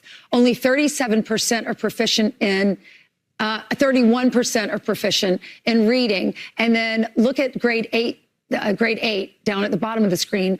Only 37% in math and 31% in reading. Those numbers are not good. These numbers are terrible. And every year, the Wisconsin Department of Instruction lowers the threshold. They lower the standards. And so they're even worse than what you see right there when you get apples to apples comparisons. So bottom line, the teachers' unions aren't educating our kids. They're not teaching them to read. And when they're not allowing boys in the girls' bathrooms, which they do in this school district, they've eliminated girls' bathrooms. There's only gender-inclusive bathrooms and boys' bathrooms. When they're not hiding gender identities from parents, they're inviting kids to join them to protest in the streets. It's gone too far. A line has been crossed. And you know what, Ainsley? The parents are making their opinion known with their feet because every year this school district has declining enrollment numbers, and they're projected to lose 700 more students in the next few years. Gee, I wonder why. You know, and they're pushing their agenda on our kids, clearly. They're telling them, you don't have to go to school today, go participate in this march. It might not even be something that these kids understand, know about. Their parents might be conservative and not agree with it. The teachers' unions are pouring more than $1 billion, Scarlett, to left-wing organizations and political groups. Can you believe that? $1 billion to these left-wing groups. They're trying to indoctrinate our children. Look at it when it's broken down with the National Teachers Union and the state and local. What's your reaction? I'm not surprised at all because I've run for school board and I have helped numerous moms run for school board. And the number one opponent that we face are teachers unions. They have unlimited budgets. There's postcards that come into our state from all over the country. They're organized, they're well funded, and they have a massive attack campaign. We're just regular moms trying to make a difference. We're fighting against this huge woke Goliath. But you know what? Sometimes David wins. And I think they're overplaying their hand here. Parents are seeing just how corrupt and political these organizations are. And I hope that they're realizing they should side with the moms, and we need to revoke the NEA charter as well. They have a federal charter. Scarlett, thank you so much for coming on with us this morning. Madison Metropolitan School District has crossed a line. Activist teachers, administrators, and political activists successfully shut down the school district. They have asked students to join them as they protest in the streets against President Trump, against ICE, against capitalism, against America. It's a no work, no school, no business, no shopping, national strike, pushed by far-left radical unions, led by teachers unions like the NEA. The NEA, with 3 million members, is the largest public sector union in the country. These are socialist Marxist organizers. They are training your children to be good little soldiers in the Marxist army. Schools are being turned into political staging grounds. I think that they've really gone too far. They are overplaying their hand. They look at what happened in Minnesota with the ICE out movement. They see that as success.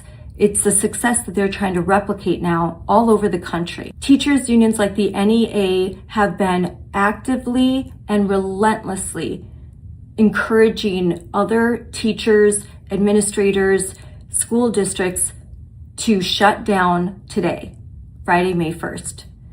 Where they haven't been successful, they are encouraging for students to walk out of classes. These kids have been recruited for action and they're about to be deployed. School districts in Chicago and in North Carolina have officially shut down for the full day. Students will be marching out of the classroom with their teachers in solidarity. These May Day organizers have put schools and school children directly in their crosshairs. That's what makes this protest so different, so unusual, and so concerning. When you consider that the NEA has toolkits and classroom supplemental materials, you have to ask yourself, are we talking about education, or are we just watching political organizing happen directly in the classroom? Teachers' unions are driving this, turning classrooms into these incubators for activism. In fact, Defending Education just released a bombshell report that showed $1 billion of teachers' unions' money going directly into far-left political causes and the Democrat Party. They're voting to fundamentally transform the United States of America. And boy, do these organizations not want parents to have rights. They see children as a function of the state. They see children as political operatives. And you know they don't care about children. All you have to do is look up the proficiency rates of the kids in your school district. They don't care that your children can't write a complete sentence. They don't care that our kids aren't prepared for high school, and then they're not prepared for college, and then they're not prepared to go out into the workforce.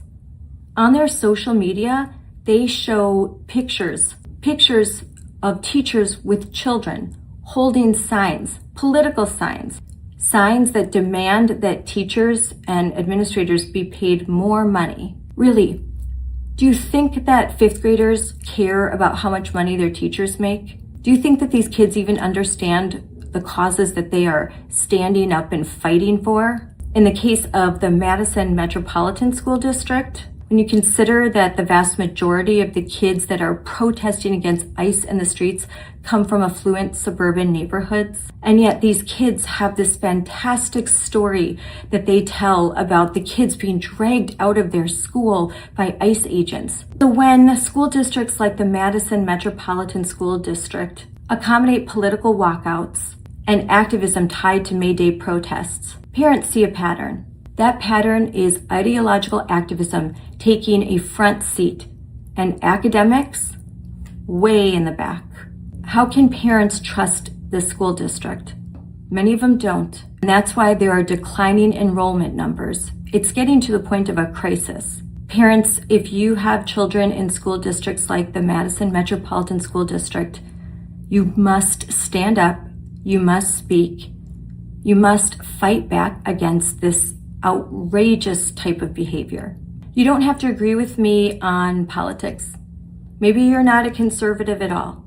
Fair-minded, reasonable people can reason together and say, classrooms are not for political activism. They are not for recruitment.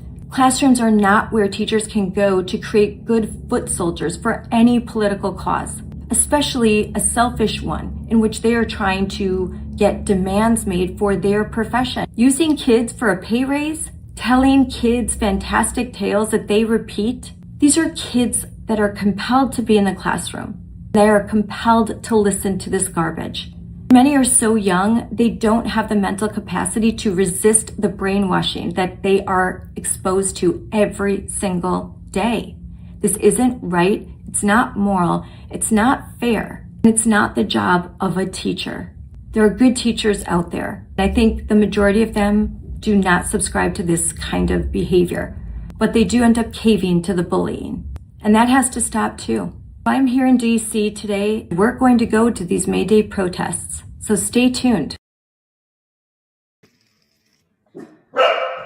Oh, I hear your dog in the background. Oh, you can hear them. Zoom usually, when I use Zoom, it, what do you call it? It filters them out. Yeah, that's okay, because my dog is always, Gigi is if she gets outside, she will be barking up a storm. But so, well, joining me today is Sarah Westall. I'm so glad that you could be here, and I look forward to talking with you. We're starting an off-air conversation, and I thought let's record this because I was talking about our reach on YouTube and how difficult it is for us to get traction. However, when I recorded an interview with my friend, great guy, great family man, Terry with American Principles Project, and we were talking about fathers and the role of fatherhood and their upcoming. They did a movie, and I don't think it's been released yet, but it was all about the importance of dads and fathers, and I'm all for that. And that video had 116,000 views, and a lot of my other content, if we get a couple hundred views or 1,000 views, I'm happy.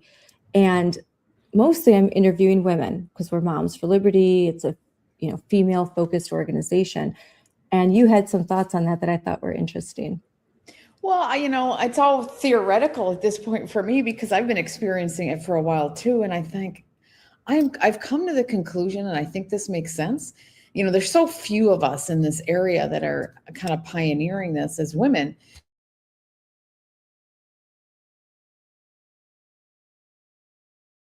Being us to reach, they want to create that divide of male versus female. And they want women who are more we come across as more moderate, I think, but we're more about freedom and liberty. And they just do not want us to reach across the aisle or reach kind of I think we represent more the middle of the country, or at least I do. And I think it's a broader representation, but they want to pigeonhole me into one little section. And I think they work like crazy to make sure that women don't get to see other women talking or anybody that we could reach. I've come to that conclusion. I don't have proof behind it, but I refuse to believe that that only men are who people want to listen to. I mean, really? Yeah.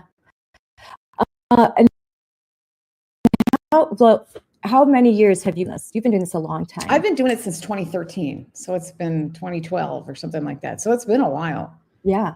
And you're a pioneer. And frankly, I didn't until I was made aware of your show. I didn't come across it through the algorithm. And you would think that I would. You would think that a female my age, that I would be directed towards your content. But I had someone had to tell me about you, and then I had to go find you. I have to grow by word of mouth. It's like, what? That's how you grow. It's all organic. And you would think that the algorithms would support females. I actually think that there is a war. And I don't like to talk about, I don't like to be a victim, right? I don't like to talk about, I like to be on the edge of change, forefront, making a difference, never like to wallow in victimhood. And I don't think this is calling out what's happening. I don't think is victimhood. I think there's an attack on women and children. I think there's attack on men too. But I think part of the attack on women is to create that divide and make sure we're not heard and keep us in our frickin', footstep or something. They want to make sure that people like us, who are independent, free-thinking people, are not heard. And I think they do that to independents across the board, but I think they do it to women a lot harder because they would serve me up, if you will, to someone like you. And I don't get any of that. So but I refuse to believe that that's the way human beings are naturally. I refuse to believe that women are so not listened to. I just don't think that's true. I don't believe it because it doesn't reflect my real world experiences, because I have friends who are Democrat women, very good friends. And yes, there's subjects that we avoid to maintain our friendship. Sure. We have very different opinions, but we respect each other. We each think that the other is a good person. They just have some different views. And honestly, when we talk, if you can really talk and hear, there's reasoning behind it, and there's not these extremes. So I can interact and have relationships and family members with people that don't think exactly like me. That's right. But it's made to believe that that's something that's just impossible to do, that can't happen. And it does happen. I think that if both of us were quote unquote trad wives that were making homemade bread and saying how like you should just nothing against, because I was a stay-at-home mom for many years. But if all I aspired to is like, I'm just going to make bread, live on a farm, and like, then maybe it'd be gangbusters. But because being thoughtful and I think normal and relatable, why is that content not exploding? We do really well on X. When I do our live streams on X, we are beating, in the conservative category, we will beat sometimes every major male talk show, some with millions of subscribers. And we're just this little podcast that I'm doing from my daughter's old bedroom, and we can do well. So why? Yeah, because you're representing a decent organization too, so that helps our bigger organization. But still, you're right, and I do think it's suppression. A strong female voice, which is, I tend to, I come across as like a strong, but more moderate. I don't think I come across as extreme. And there's nuances in what I say. Yes. I think it would resonate across the board, and we don't get a chance to get there. And my views tend to be more, I'm more libertarian. I'm more liberty oriented. This is a great platform for me. But at the same time, I think the country in general is, other than the extremes, I really believe that is, I listen to all media, and I'll listen to NPR a lot because I want to hear where things are at. And I'm like, you know what? The majority of what they're saying, we all agree with. I don't agree with the propaganda that's like 30% of what's going on there. Yeah. But when it comes down to the issues and things, there's a lot we can agree on. And I believe that a lot of the people that listen to them, the ones who aren't extreme and have some kind of weird thing going on, I think they would listen to me too, and you. Yeah. And so I think it's an artificial divide that they're creating. And it's that continued attack on, I think everybody, like I said, I think everyone's being attacked, but I really think women and children are being attacked, because when you're at war, you need to break down the family. You need to attack women and children. It demoralizes the community. And I think there's something like that underneath. I mean, this is the first time I'm talking about it, but I've been thinking about it for a long time, because it does not make sense. It doesn't make sense that there's so few female podcasters, so many that have success. I think that they quit early on. It's a hard struggle. Like, it's hard to look at the numbers. It's a difficult thing to keep doing. And then I think they give up, and it becomes a male dominated space. And I would like to see more women and women that are relatable. And that's kind of what I've tried to be. But there needs to be some younger voices than myself, but relatable younger voices, not espousing things that are just unrealistic because I have 4 daughters, and a lot of what I hear on the conservative side from women is really, she can't even relate to it. She is a nurse. She has a 2-year-old. She's has another on the way, and she has to work. And she is doing her best. Like, she chose nursing. She was in pre-med and she chose nursing so she could work 3 days a week and have more time. And she likes to work. So if the messages don't work, bake bread, and that's how you're a good woman, then she feels kind of, well, that doesn't relate to me. Am I a bad person? And we don't want to send that message, especially since most of the conservative women on the air are obviously working. And That's right. like Carolyn Levitt, like that's an inspirational, that's someone to look up to. And a lot of the women that when I'm in DC and I meet at the White House, they have children and they're balancing and they're doing their best and they're good wives, good mothers, and they're also working. So, I think that's the relatable image that I think sort of the legacy doesn't want conservative women to see.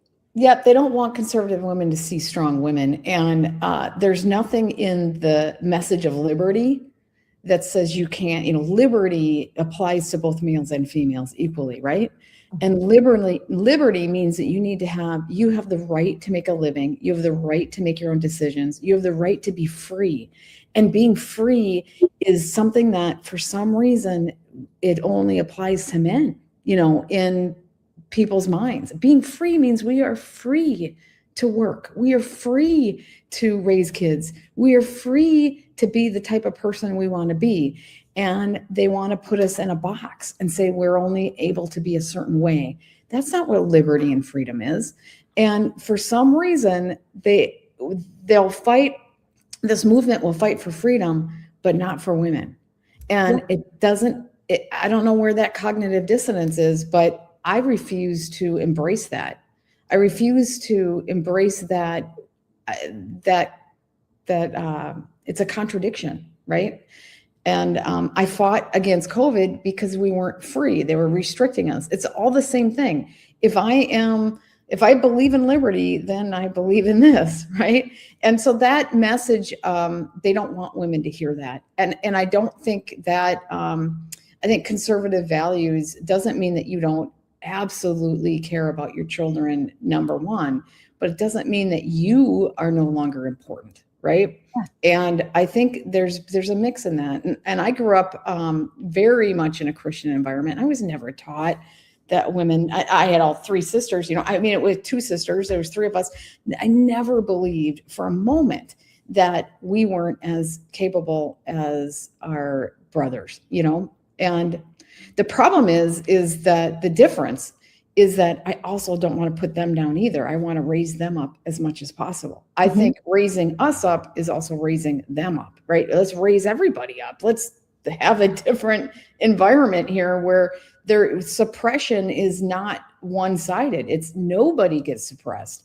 And I think that when your children, your daughters see you as a strong person and your daughter sees your husband as respecting that, they feel better and they thrive. I think the whole message of Jesus and Christianity is how do you maximize thriving?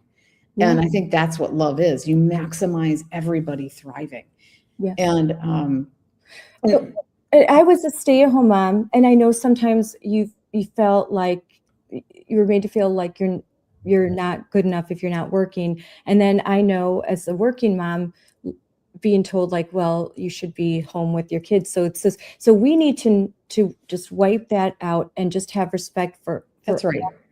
If and also there, for everything there's a season. There may be a season where you're a stay-at-home mom for a period of years and then you work part-time. That's right. You go back and to I know dads who stayed at home, right? I know dads who stayed at home, moms, whatever. It's just you do what works for you. How do you maximize thriving for all involved? Right? Yes, I mean, and that you're okay. And so that would mean that a lot of women are deeply into the MAHA movement on the conservative side. So that means that translates into if your child is in daycare, that you want to have nutritious food in daycares, and it's okay to talk about daycare, and we should talk about the affordability of it and making sure safe daycares. And these are big topics. And as a conservative, you shouldn't say, well, we want women to be home, or we don't want the government to be at all involved in daycare or subsidizing. Well, I think we have to talk about all of these issues, and as a libertarian, as a conservative, and be real about it.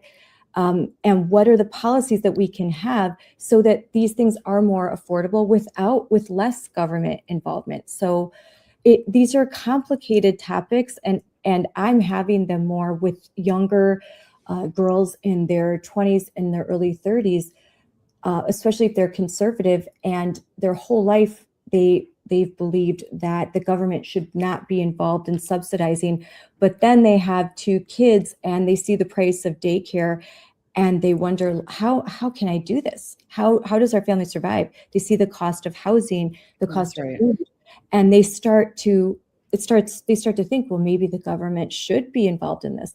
Well, what are we doing to counteract all of this? How do we message this? These are the hard, complicated questions that I think, and the other side will just have the government will fix it. The government will fix it. Well, they want all government. They turn off their brains on stuff. But I think being a conservative doesn't mean that you're also a libertarian, and being a libertarian doesn't mean that you're also a conservative. And I think that our country was founded on libertarian values, on liberty. And I think sometimes the conservatives miss that. I think that they don't realize and don't embrace liberty. And that's something that's an issue. And I think the vast majority of the country does. And we need to get back to that and talk about that. What is a liberty and what does that mean? And how does that reach across the entire country? Yeah. And they don't want, they want 2 divided parties instead of a party that can be where the majority of the people are united. And I do think that the majority of the people in this country are not extreme, and they're willing to have these conversations, and they don't think that women should turn their brains off and only be in a specific role. That doesn't mean, being a mom, that was my number one thing, but I also worked and started businesses and did all this stuff. Now my kids are doing the same thing. And I think that there's value in that. But like I said, I don't think that just being conservative makes you recognize liberty.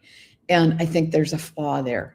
And I think that flaw is what the other side uses against them nonstop. Yeah. And then women are like, yeah, I don't want to be part of that. You treat me like I'm a slave and I'm a nobody and I have no right to have any respect. You don't listen to me. I'm suppressed, all these things. I can't even believe all the comments that I get on the side. I don't want to be part of that. But then they use that against, like the Nick Fuentes thing. I think he's a plant, but I do think that there's an undertone of what he says that does resonate with a lot of the people that are on that far right or on that are in this space. And I think women are repelled by that. Yes. And I think it's real. And I think it's an attack on family. Yeah, I do think it's not real. Doesn't reflect the opinion of even very strong conservatives that I know. They are repelled by a lot of that, but there are some an undertone of it, a light undertone. Yeah, there's an extreme that likes it, and then but the spotlight goes on that extreme, and like, oh look, that's your whole movement, and then the normies or people that you could attract think, oh, they demurred, like I don't want to get involved, that this is all too much. And it's easy for what is radical, like you're in Minnesota. So the things that happen, like Tim Walz, they will try to make into a moderate, especially when they're running. So they'll actively work to make the far left into moderates, but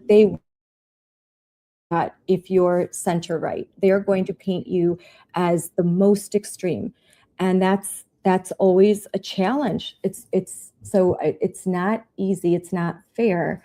And I think there's a lot of center right people, right? And when you're pretty moderate, but you're kind of to the right, and you grew up in more of a traditional environment, you believe in more of, you just are like, I'm accepting of whatever anybody else wants to do. I'm a libertarian leaning person, but at the same time in my own life, I had a pretty traditional family. I worked, but I was really devoted to my kids. It's just kind of a traditional family. And So I'm center right in that way. I think I'm more fiscally conservative too. I don't think the government should do everything for you. I think you need to stand up on your own. You need to be responsible for yourself. You need to be an adult and all these things. I think it changes the ethos of what you're dealing with in the community when people take responsibility for themselves versus some doing things for you. But that doesn't mean that there can't be some kind of safety net and there can't be things, happening. But I think there's a lot more people than we're made to believe who actually think this way. I don't think it's that rare. But we're made to think that we are extreme and that nobody thinks like us. And like you said, you weren't showing up. Only people can find me are word of mouth, right? Yeah. And I believe if I wasn't suppressed, my show probably would do really, really well. And because it does really well, just word of mouth. So they just do. That's where I've come to the theory. They just do not want that message out there. So there's a concerted effort. And you're right. Like Walls being a moderate, he comes across as more of a moderate when you just hear him talk. He's not. Minnesota is a really messed up place. The fact that now, how can they ignore the fraud and at the same time, act like it doesn't exist and do everything they can to keep the investigations going, to keep people's eyes off of it. I mean, really, and then talk about affordability and how there isn't funding for schools and all that stuff at the same time. Yeah. How can you do that? You can't. No reasonable person can do that. So these, go ahead. Well, I was just going to say that because I do want to talk about Minnesota, but I think what a lot of kids don't understand, and my husband is, he's the one that always, when it comes to topics about taxes and business, I'm like, go talk to Dad. He's the better argument. And what it is what he says is the kids don't understand how the damage that the government has done so that the costs are this high. So they think, well, I need the government to solve it. And what they don't understand is the government broke it. The reason why it costs so much for childcare is because the government subsidizes over half of kids in daycare. And when that happens, well, then if you own a daycare and the government's going to give you this much money, well, you're going to charge everyone that certain amount of money. When you live near a military base and the BAH, the basic housing assistance, is set to, let's say, $2,000 a month.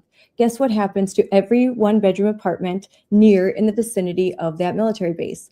They put it to that amount because they know that's what the government gives. It's not worth that much, but it's artificially set. So everyone pays way too much for housing because of the way that it's structured. And that government involvement in these things often this isn't a free market anymore. It's a market controlled by the government.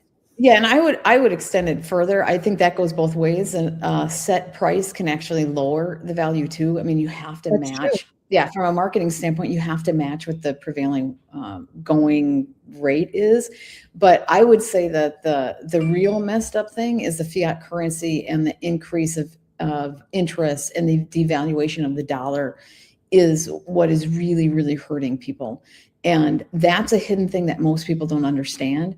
And that is destroying they like to use the word affordability. Well, it's because of our fiat currency that keeps depreciating, and everything is more expensive because the dollar is worth less. And so all of our savings, it eats into our savings every single time that thing goes up by 3%, let's say. It's been going up a lot steeper over the last few years at a faster clip, like 10%. But every time it goes up by any percent, that's how much our savings goes down, because we can buy that much less. And so in some ways it helps you, because let's say you have a loan that's, $300,000. If the dollar goes down and you get an increase to help yourself, then that loan, I know it starts to be complicated. It's not that complicated. Then the loan actually is less. A $300,000 loan 20 years ago would feel so much bigger than a $300,000 loan now. And that's because of the depreciation of the dollar. So, and what about debt? Because oftentimes, how is the debt affecting the affordability? Well, the debt means that we can't use our own resources to help our own people, that we're putting money back into debt. But debt is kind of an illusionary thing in the sense that there really are resources and things that we can do to decrease our debt. And the debt is used as a vehicle to keep this whole charade going. But at the same standpoint, it cuts us off. It makes it so we're not as flexible and we don't have the freedom to do everything we need to do as a country. It's a way to hold us into a pattern that we shouldn't have to. When your family has debt, you let's say you have debt, but you know there's resources that you're not able to get to, and you could pay that debt off. You would pay it off so that you'd have more freedom, as long as those resources are something that you could get, you could reasonably depart from, or you could use properly, and you didn't really need them for another reason. But you would want that freedom, right? But if you have debt and you have no freedom, you spend all your extra resources to pay off that debt. What does that do? Your family has no way to maneuver. You have no future, really. It's crushing on your family. And you couldn't manage a crisis. That's right. That's the kind of situation that they keep putting our country in. I mean, it's a little different, but it's that they can print money and they have a little bit more flexibility with that. But essentially, they're putting us in that box. And there are solutions to get that debt paid off. And the other reason is that we don't have enough people who are in Congress and the Senate and Congress to who understand any of this. We don't have really good business people, just like we don't really have good tech people. We have a lot of attorneys, and yeah, it's great that you have that skill set, but we need people with these other skill sets as well, so that we can manage this country. And our country's been going sideways because we don't have these skill sets. And then what's happening is that you have to depend on these bureaucrats that have been that are been throughout all these different administrations. They call them the deep state because they're the only ones that have any kind of experience. And we've also learned that only about 15% of anything that Congress votes on, only about 15% of how the government is managed that Congress has influence over. Wow. I mean, things have gotten so skewed that, that's a big thing. People don't realize that. 85%. Yeah, people don't realize that. We're all focused. They got the whole country focused and diverted on this 15%. And then even on that 15%, you got us all divided. And so hardly anything happens. Meanwhile, the majority of this stuff is just chugging along with people who have been bureaucrats and running this country. That's why the NGOs and all these things are running everything. That's why I love Doge. Doge uncovered so much stuff. It got creamed by the deep state, who was getting paid a lot for this. I mean, people have to know that was attacked. They did not want that transparency because that was the money train. And Doge uncovered a lot. It was one of the best things. I have this kind of weird, I'm not sure what to think of Elon Musk, but holy crap, did he do the country a favor when he did that. The sad part is it wasn't able to meet its fruition. And it wasn't able to, be the promise that it could have been because it had so many headwinds. The way that they went, in my opinion, and I'm not an expert on this, but it seems like the way that they went after him and really just tried to crush his whole business, how far they were willing to go. And when someone like Elon Musk, I think, essentially is like, I don't know if there's anything more I can do. That to me was a little scary because he's a pretty powerful guy. Well, I think that shows you that any one business person isn't all that powerful at the end of the day. I mean, he has a lot of influence, but he's only one person. And then that's why we always say that even the president, it takes all the people, because any one person gets shut down. Marjorie Taylor Greene was in charge of the Doge committee. I mean, that was her. She was the chairman of Doge. So there's something weird there too. I would love to get her on my show and ask her what the hell happened there, because she's not talking about it publicly. Yeah. So something happened. Something happened because it was big. I mean, it's all we were talking about, and then we weren't. Then Marjorie Taylor Greene suddenly out and at odds with everybody, and she was the chairman of that committee. What the Yeah. heck happened? It's all, there's a lot of weird things going on, but to get back now, you've got an extensive background, so you understand a lot about the issues that we're talking about right now with the economy, and so I appreciate what you're saying, because I don't hear it enough. I really don't. There's a lot that I try to understand, but it's complicated. I'm a political science major. Well, I have a business and an engineering background, and I taught business at the University of Minnesota. But I think that most people just don't have the exposure to it, and the way it's taught is more confusing than it needs to be. I like to simplify it, because if you look at it from your own family standpoint, it really is similar to that. It's just at a larger scale. Mm-hmm. Those same concepts are the same, just big picture government. And these big financial institutions wrap all these complicated terms around things, and then average people don't understand them. They don't have to be that complicated. As soon as things become all wrapped in all these complicated terms, and they can't talk to you about it in a simple form, that starts they're either purposely confiscating, they're purposely making it confusing, or two, they don't understand it themselves. Yeah. I mean, I think a lot of people look at the inflation, everything that's happened since COVID. There was probably a hope that President Trump could come in, snap his fingers, and everything could go back to what they would call normal. And there's frustration like that things aren't the way they were when he was president in 2019. And I think it's understand that things are a lot more complicated than I think what people thought. Yeah, and I think the complications come from everybody fighting and not understanding.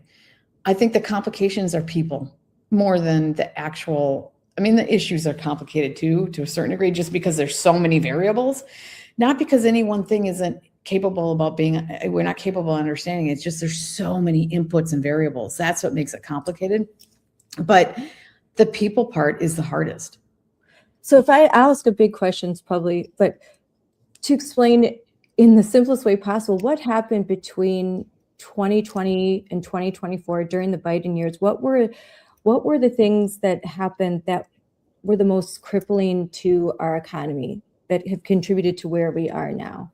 I think the printing of the dollar was the worst thing. That created massive inflation. And it gets back to what I was talking about before. During COVID, they did massive printing. And fraud. It's like taking your credit card and maxing them out. And then now as a family, you have to go forward, where it's not affordable to your family because you're spending all your money paying off your credit cards. Yeah. And that's the situation that we're in. And plus, I think it also created this extreme frustration with the government. And so we're in a heightened, in some ways that's helpful because it got more people to pay attention. In other ways, it created more extremes everywhere. And flooding so much money that I in Wisconsin and in our public school system, there's still unspent funds. There was so much money given that we haven't even spent all of it yet. Well, that's a wonderful situation. I mean, Minnesota just stole all of it and went to everybody. So it's better in Wisconsin because at least you guys can use the funds. But yeah, that's the biggest problem. And the amount of money that was used elsewhere and around the world, and because we can't audit the Federal Reserve, it's incredible. Auditing, that's why I was saying Doge and what they audited, and the fact that they found 15 computers that were just printing money. I mean, we don't even, I think that was part of the reason why Elon Musk left too, is he's like, what's the freaking point when you have these like computers that are just printing money? You guys don't even, this is a freaking joke. And Social Security running on a computer system that was from the 80s or 90s. And I know this for a fact because we've been having to deal with this with with my mother-in-law. And my husband is just shocked. He's dealing with the Social Security office that their systems haven't been updated since the late 80s. And I think it's because it's easier to perpetuate fraud. Yeah, well, it was one big fraud funnel, and Minnesota is such a great microcosm of what the whole country is. There's other fraud schemes going on elsewhere, like Arizona and their mortgage fraud. I had Senator Fincham on to talk about the mortgage fraud, and there, I've had other people there as well who have done forensic, audits or not an audit that's government sanctioned, but they come in and just really check it out, and that's what they've been doing for years. And they're saying that the entire government of Arizona is so intertwined with fraud that they're worried that if they actually clean it up, the government would collapse and the economy would. I'm like, well, I don't know if I believe that, because I always think that cleaning things up makes the economy stronger in the long run. What it does mean is that you need to bring in better business minded people and not just have bureaucrats that don't have a clue about finance. You need to have the finance people come in, bring in people with the skill set to figure it out. Mm-hmm. But because cleaning things up always makes things better, right? You will always be better when you clean things up. And stealing, but if you notice, some of the communities that are best are being funded by drug money, and unfortunately by human trafficking money, because human trafficking makes more money than drugs. But anyways, they had mortgage to launder that money, and they would do things through mortgage scams, and the judges and all these officials were in on it. Still are, and they would take out a mortgage for $600,000, and then there would be a shadow transaction for like $60 million, of which all this money then was laundered. I mean, this so there's schemes all over the place, and they look the other way, because all these politicians, they talk a big talk in front of the camera. Yep. But they roll up their sleeves and act like they're doing things, and then don't ever do anything, probably because they're part of the problem. They're probably getting a lot of money behind the scenes. If you were worth Ilhan Omar, how does she go in being an average person and now worth $68 million? That does not happen. That's not possible. So what have you seen evolve in Minnesota over time? When did this start, and how did it get this bad? Well, I think obviously the corruption. I don't think that Democrats own the corruption. I think it's a dual party situation. Otherwise, things would have been cleaned up sooner. And if one party was bad and one was angels, they would have been talking about it openly forever. And it just started talking about it openly once the internet came out and people like us started talking about it and forcing their hands. Mm-hmm. But so that gives you an indication, people who are out there thinking it's just one party, then why did suddenly they just start complaining about it now? That's because of people like us having a bigger voice. But, and it's not everybody isn't bad, right? And not on both sides. The one thing that's true is that the average person in this country, Democrat or Republican, do not want fraud. Now, don't think for a moment that, the average person wants fraud, because that's not true. Now, but in Minnesota's case, the Democrats have been the ones who, because they've been the ones in power, and they're the ones who have been stealing the most money, and they're the ones that are covering it up, and they're the ones that are benefiting.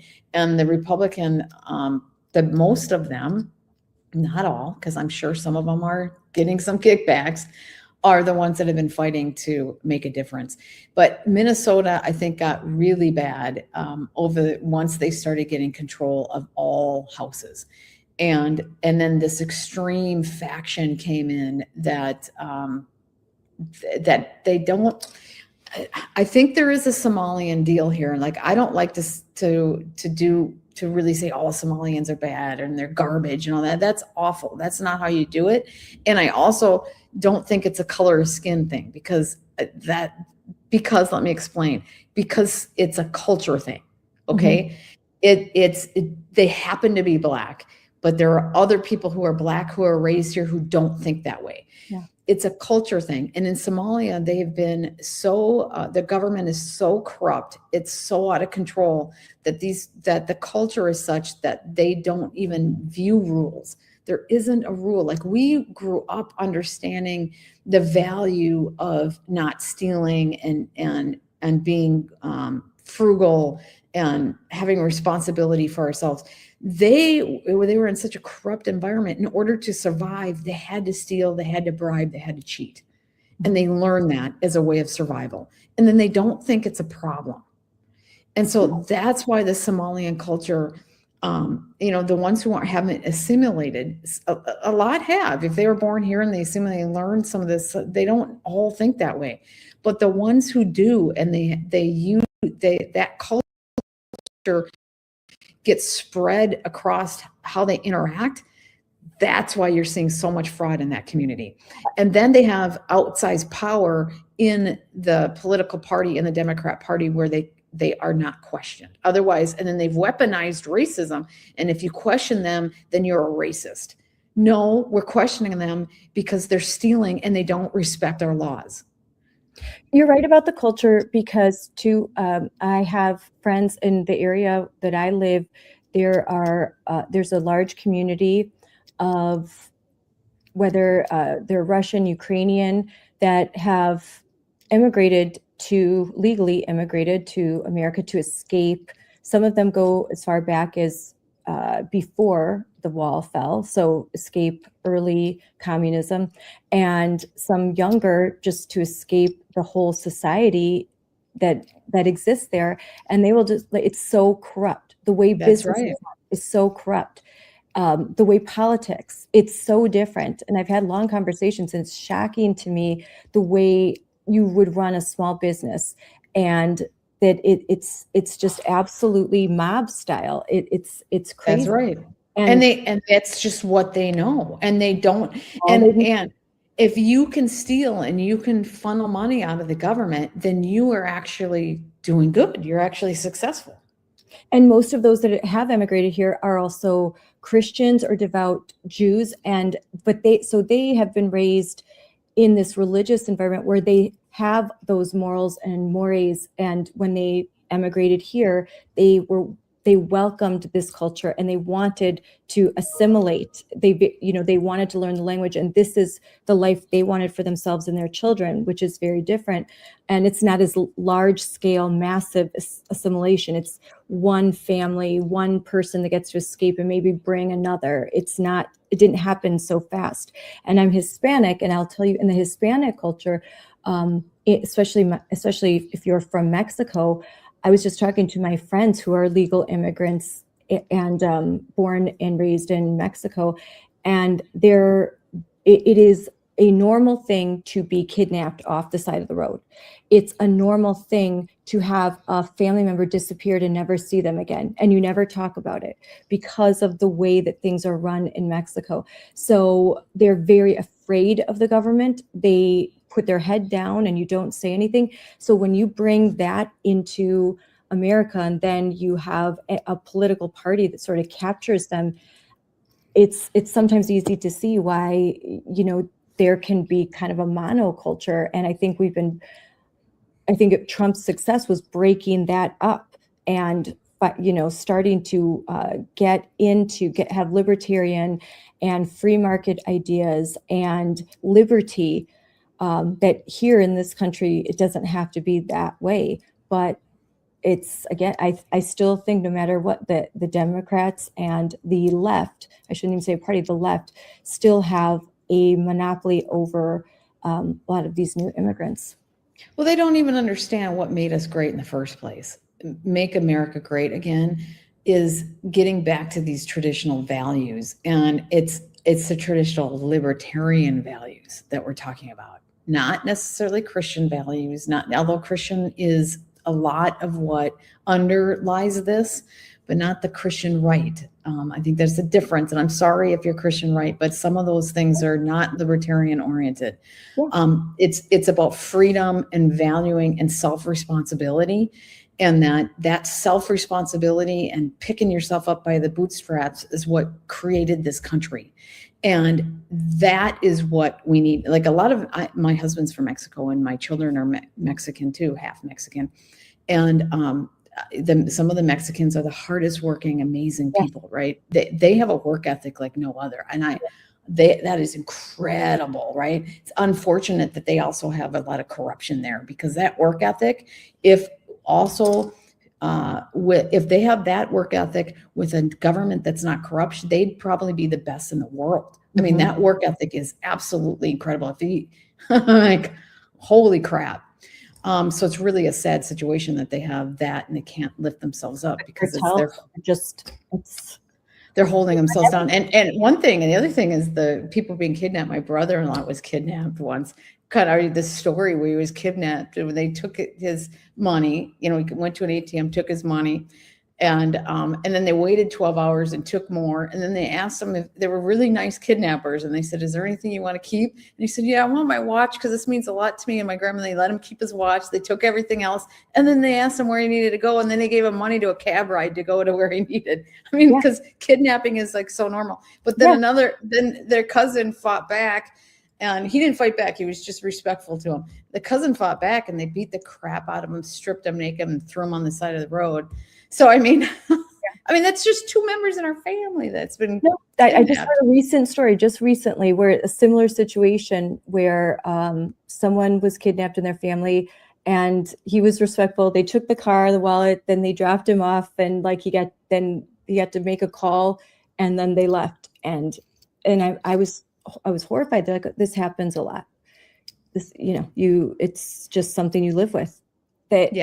And you be respectful, and most of the time they're not going to hurt you, but you have to be careful about that. It's terrible. Yeah. And then they also, I had, my brother-in-law had a baby who needed surgery and he had to take his money out of the bank and the bank tipped off the robbers. And then he down the street a block away, they had machine guns on his car, taking his money, just took out of the bank for the surgery. So but that corruption is built in. So it's really sad because the average person there is such a hard worker that if they didn't have that other layer, like I said, that work ethic with a government that functions properly could be the best in the world.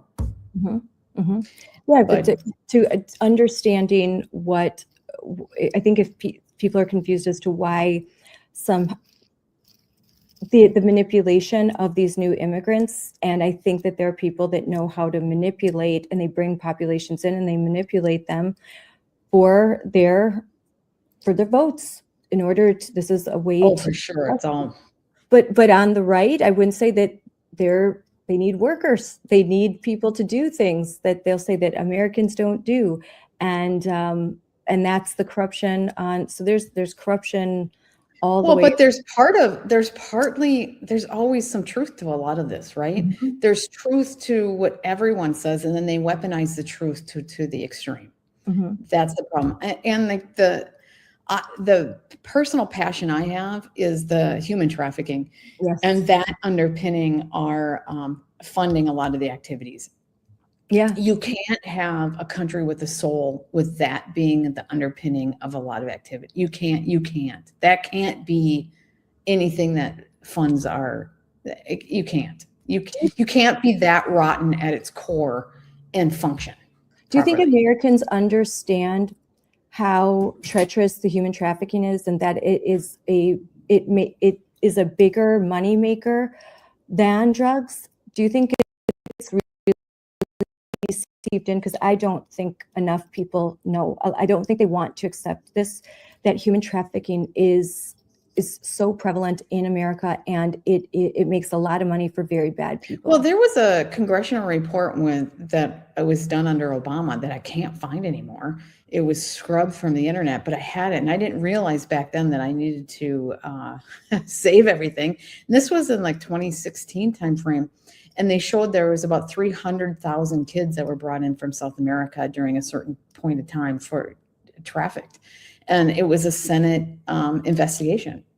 They know how many of these kids are being trafficked. And it's incredible that there's a blind eye turned to all of this. It's because the people who traffic know that good people don't want to see it. They can continue doing it. They won't do anything because it's too horrifying, clutching our pearls and being horrified. So we would rather ignore it and act like it doesn't exist. And so if they do it in the shadows, nobody will ever do anything to you because the average person is too fragile to think about it. Yeah. I don't mean to be mean because I have a hard time doing it, covering it nonstop too. It's too hard for me to do it all the time, but we can't be so fragile that we don't take care of an evil like this. Yes, there's a lot of moms and Moms for Liberty. This is a very passionate subject, and they are fighting for legislation in their states, and fighting for legislation in Congress that that puts that to address it. And so it's become it. Obviously, we're moms and we're horrified. And I think once you know what's going on, you're trying to do everything you can to stop it. And you see a lot of the anti-ICE protesters, and I talked to one individual that was very supportive of them, and they were talking about human trafficking, and I said, well, I think one of the reasons why I support strong borders is because of I want to limit the human trafficking, and I think that with open borders, it's just unchecked and out of control. It was. And you asked back then about the Biden administration. They were purposely doing that. It was, I have Andy Schekman on every other week, and we do a show on the, a financial review every Friday. And I have different prominent voices that come on my show. And one of the things that he always said, and I agree with him 100%, he always said, this is too stupid to be stupid. They were doing things that made no sense, but anybody with a brain, it was too stupid. It was like if you were just incompetent and you weren't doing something, it would have been better, right? It was like they were deliberately doing economic and things to harm our country that you had to consciously think about. And one of those was the immigration. Yeah. No, yeah, it doesn't make any sense. What we were doing during the Biden administration was just so horrifying. I remember living it. Like, I don't understand this. This just doesn't make sense. We're doing.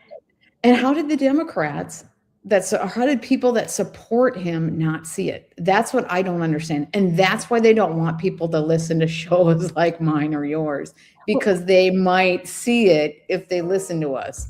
How do so many women in America, and you've witnessed it in real time in Minnesota with the protests, and so many of them are women, and they're more affluent, middle-class women. How is it that women just don't see what's happening? Because I have to. Because they don't listen to. I think it circles back to what we were talking about at the beginning. These moderate voices are totally suppressed. They will not let them listen to us. My voice, that's why I got my lawsuit going on. I just landed last week suing the federal government and Google. Oh, what was that about? I have a landmark lawsuit against the United States government and Google for everything that they did to me specifically. But I had, we sued them initially. There's a group of us that sued them initially in 2020 when they took us down. I call it the day the internet died, where they just took everyone down that one day. They took people down before and after, but there was that huge operation. It was October 20th, 2020, I believe. And they took everyone down. And then we sued Google. There's a group of 15 of us, and then we went to the Ninth Circuit, and they lied. Google lied in court and said that they were acting alone, and that they took us down acting alone. And so there wasn't any government coercion. And now, since then, there's been enough information that's come out and in the Senate that Google lied, and that there was significant government coercion. They admitted it in a letter in Congress that Jordan was running this committee, Jim Jordan. And so we sued, and then they allowed me. There's a whole bunch of details on this. So they lied. But anyways, they also put they wouldn't let my show back up, my channel. And then they allowed impersonation channels up that were monetized, putting all my content up, monetized, but yet I couldn't go up. And they wouldn't take the monetization channels down. They wouldn't take any of those channels down when I was trying to reach them. I had to have 3 legal letters before. It wasn't until the third one where it said, we're suing you, that it was taken down. On top of that, they had, because I was so suppressed and shadow banned, that information came up, all the fake stuff came up, and then a whole bunch of porn star connections to me came up on the first search page of Google. None of my own content. It was all the fake crap and then a bunch of porn star connections. And the porn star stuff. So I had to sue them. I'm like, I can't. Any self-respecting person now has to sue these guys. And now they push me into a corner to sue them. And now I'm freaking suing them and I'm going all the way. And because they forced me to, these a-holes forced me to. And because I had to in order to have any self-respect. If I wanted to do this job at all, I had to.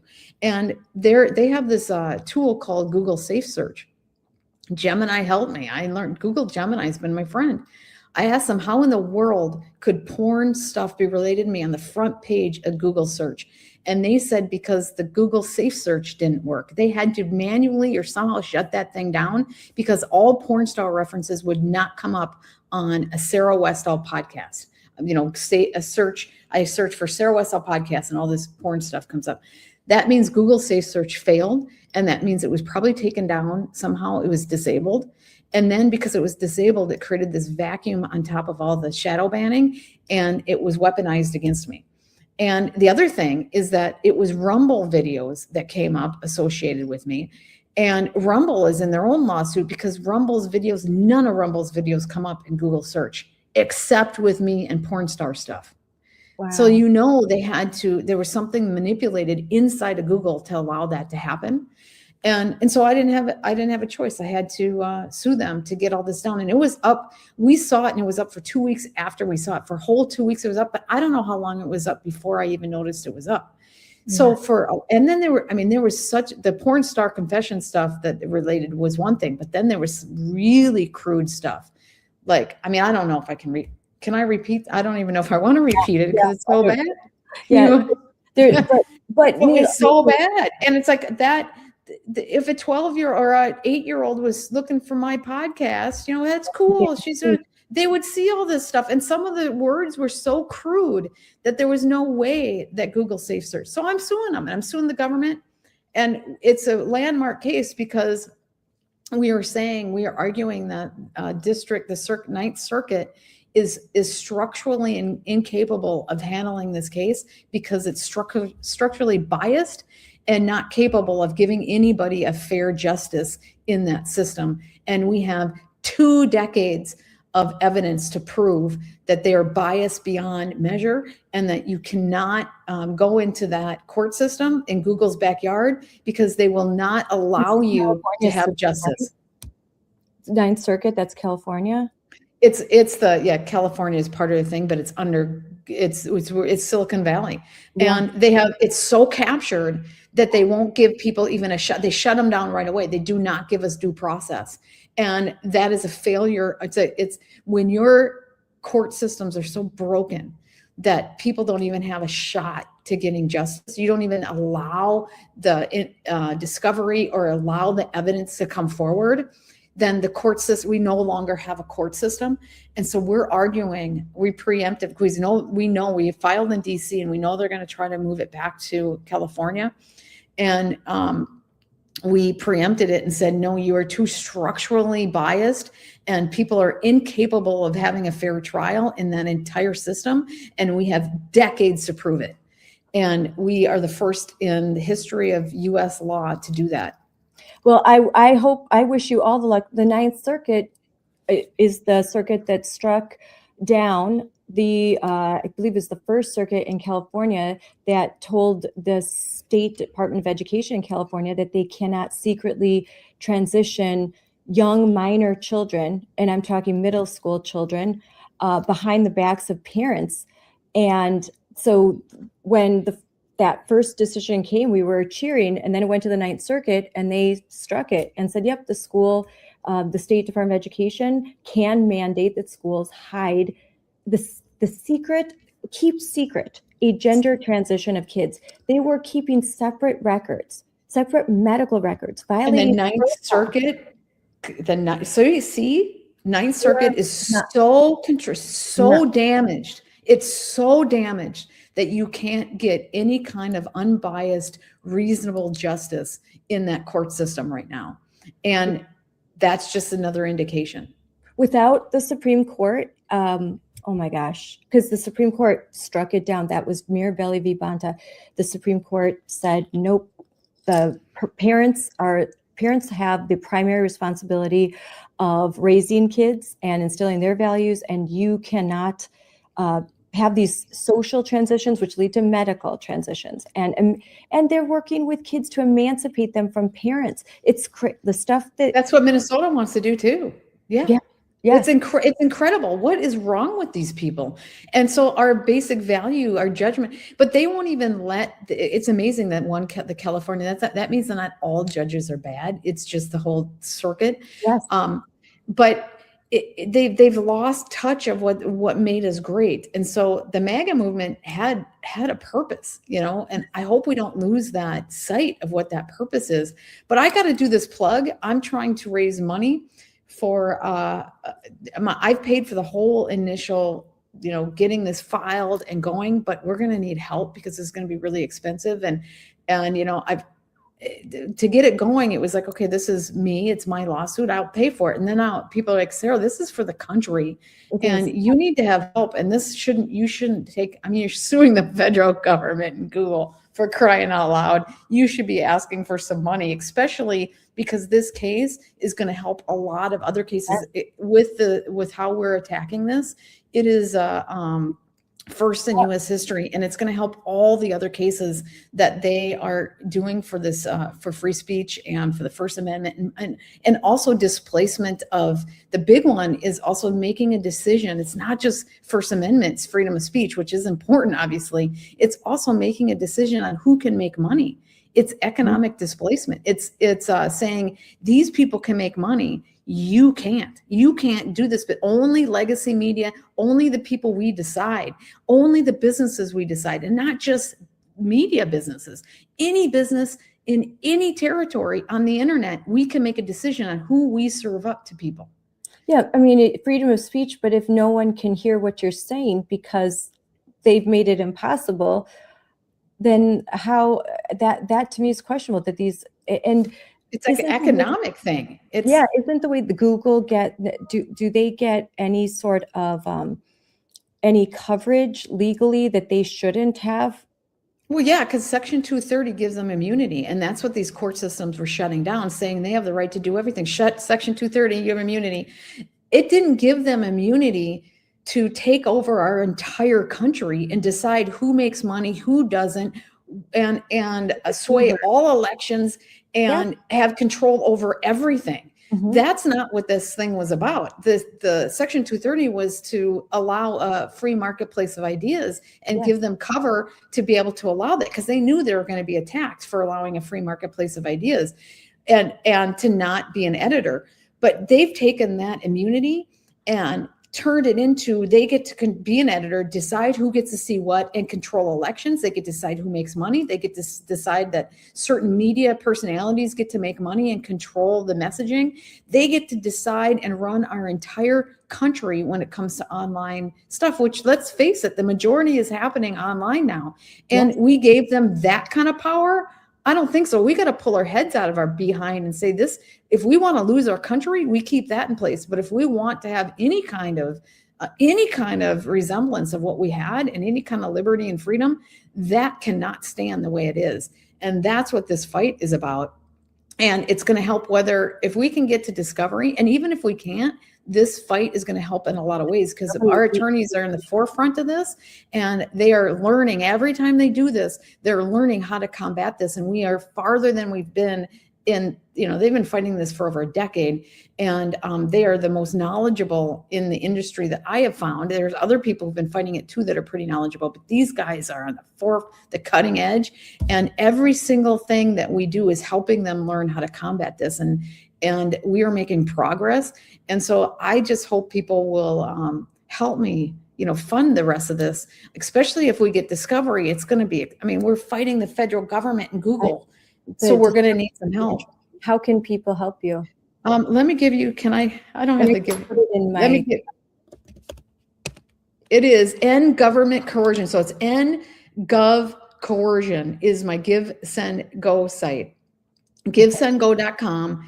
End Gov, G-O-V, coercion. And then you'll see my press release, you'll see everything. And, we've been talking about making that, once my case goes of maybe making it, if anything doesn't get spent on my case, it's going to spill over to the other cases. I started United for Free Speech, but I think it's so much broader than free speech, even though it's the First Amendment and it's the #1 amendment for a reason. When I started realizing how much of they're controlling, I'm like, holy crap, this is like so much broader. And it's so important that we get involved in this. And any dime that you give me will be spent to help fund this legal fee and this legal fund. And anything that doesn't get spent specifically in my case is going to spill over to help others in this area. Great. And in closing, because you're talking about Google, I mean, what about AI? Because that's something that we're really focusing on in Moms for Liberty, AI in education. But AI is, I mean, if they can do this, do what they did to you, what Google can do that, I just think over to AI. AI it's moving faster than society is, right? My background, I'm a computer scientist engineer, right? That's my background. So the way the world's going is where I started my career. And I was at the forefront of building up the internet, and actually data modeling, data scientist is really what I started at, and modeling out the entire industry. And I worked at Enterprise at the day, and when I finally left there, I was really young.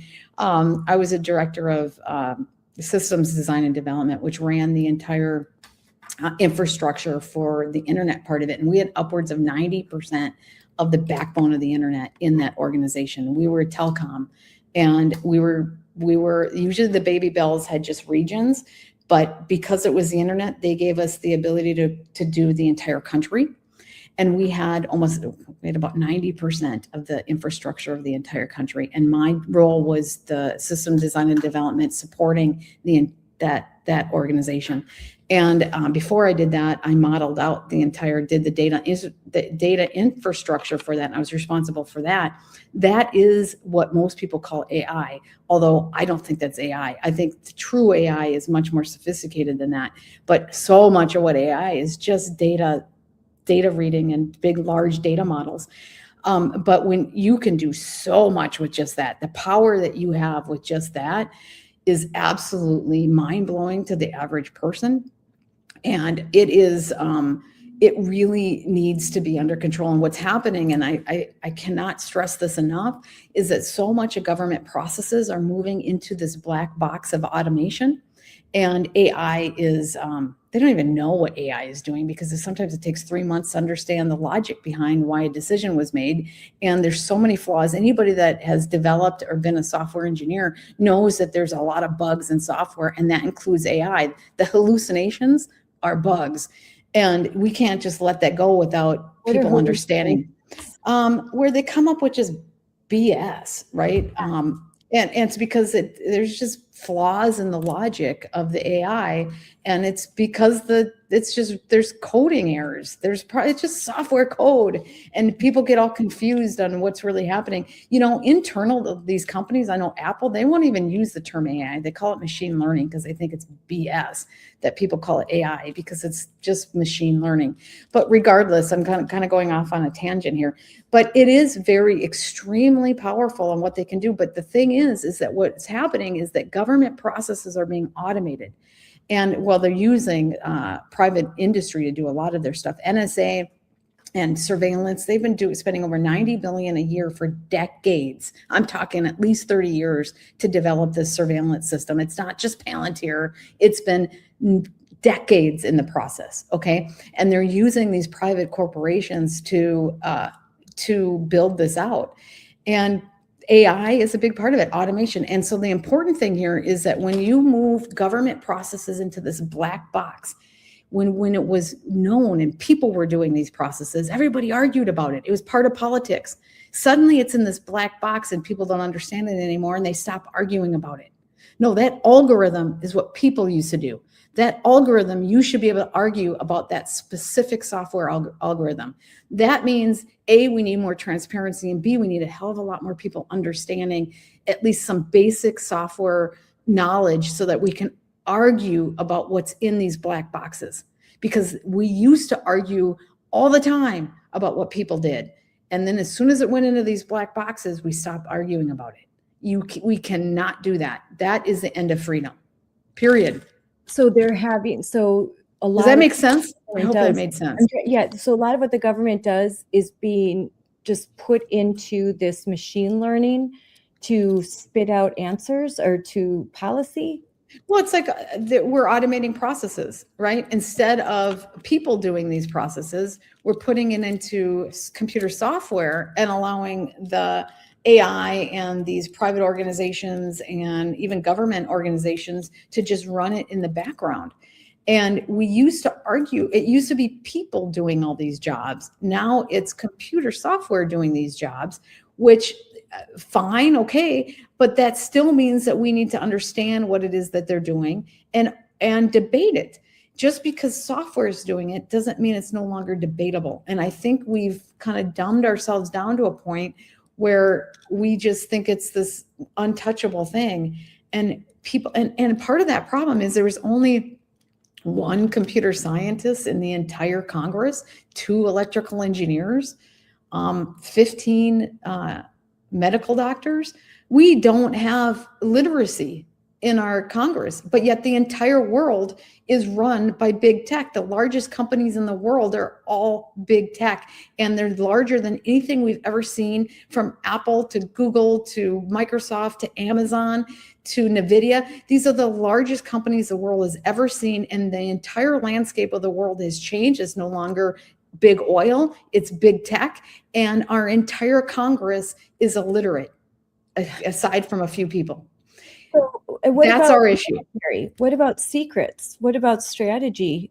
Is all of that going into this machine learning too? I mean, what about, I mean, how well can we know that our secrets are being kept secret or strategy isn't being manipulated? Well, it depends on what you mean by that. Surveillance means that we're all being surveilled. It's kind of a panopticon of every daily life.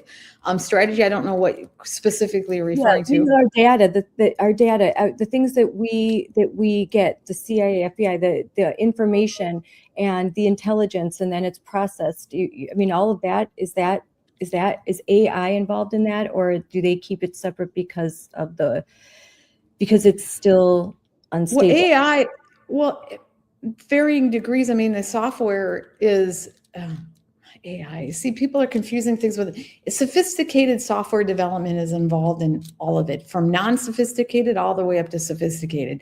And a lot of things that are called AI is barely an if-then statement, meaning just basic logic. And other things like these, ChatGPT and Google Gemini, these are large language models that are looking at sifting through incredible amount of data and then putting logic behind it. And it's pretty sophisticated. And of course, that is being integrated into, with the Palantirs of the world. But this data, it's once you get the data, then you have the ability to do all sorts of things with it. And they've been spending, that's what this whole big tech government partnerships are about. They've been getting, in telecom back in the 80s, they had dual computer systems for telecom information to go to the telecom and then back to NSA. This has been going on forever. And then they use that data to surveil and to do things. And now with the AI, and not even AI, just some more sophisticated software, they're able to sift through this more. As far as our secrets, the Five Eyes have been sharing data and information for quite a while. And there's been agreements to share this data for quite some time. When Obama left office, 2 weeks before he left office, he signed an executive order saying that all the intelligence agencies can now share data. And then we had the act to share data with the Five Eyes. So yeah, our data and how much is being surveilled. We don't know that unless we can get under the, and when I say it's a big black box and people have the right to understand, the majority of the people are so damn ignorant that they have no idea what's actually going on and how the world's being run. When General Valley, who people question him, but he's the one that told me 85% of what's happening, Sarah, is being decided by these bureaucrats. And what I'm saying right now, and Congress only has the ability to affect about 15% of what's happening. Wow. And that's what I'm talking about. And so, with your expertise, what's your opinion of what they're calling AI in education? And however, bringing in more of learning through AI, machine learning, like instead of— I think done very, very well, it could be really good. I think putting it done in any kind of sloppy way and unconscious way and not knowing that what the heck we're doing, it could be so detrimental that the kids won't learn, and that we will create an entire generations of kids whose brains don't develop properly. And if we're not careful, we will be we'll hurt ourselves for generations. Literally. That was the sentiment of Melania Trump, and when forming basically, and that's what Tina Deskovich, the CEO of Moms for Liberty, is part of a group, and we're grateful to be represented because we're sort of the voice of the parents, where you have all these big tech and you have all of all the people in government, and then here we are, like we're here. We want to represent parents who are really afraid and concerned about. So we already are concerned about screens in schools and the detrimental effect it's having. So while understanding that AI could have really great beneficial effects, there could be some good. How soon should it be introduced? How young? And that's a really great question. I think Moms for Liberty are the perfect organization to lead this and champion it and get in front of this. You guys are perfect. And I think the more you guys get involved, the better this country will be. And these little guys, these little kids that are their brains and their development, is going to be in better hands. But I would say that kids should stay away from AI on a regular basis until maybe they're in middle school or high school. Now, there could be, like, this is my opinion that I've been developing over years of thinking about it. There could be classes, they go and take a class and learn how to interact. And so the important thing of having early education with computers is that it becomes a norm for them and that they're not scared. It's not something that, when we learned, well, I know I learned early, but when people learn later, it's clunkier. It's not just part of how you work, and it's not, you'll learn differently, right? It's so much easier if you learn when you're young. So in that way, it's important that they're introduced to it when they're young. So it's just second nature to them. However, the AI part of it, anything that can atrophy their brain and make it so cause it so their brain doesn't develop properly should not be introduced. And we need to be very careful about it. And I do not think that it should be introduced until they're older in that capacity. And even in college, I mean, for example, I use my daughter as an example. When she was in college and she wrote a paper and got a B on it. And she's like, gosh, and she just had ChatGPT write it and she gets an A. What did she learn from that? She learned a hell of a lot more from the B than she learned from the A, but she got an A on letting ChatGPT do it.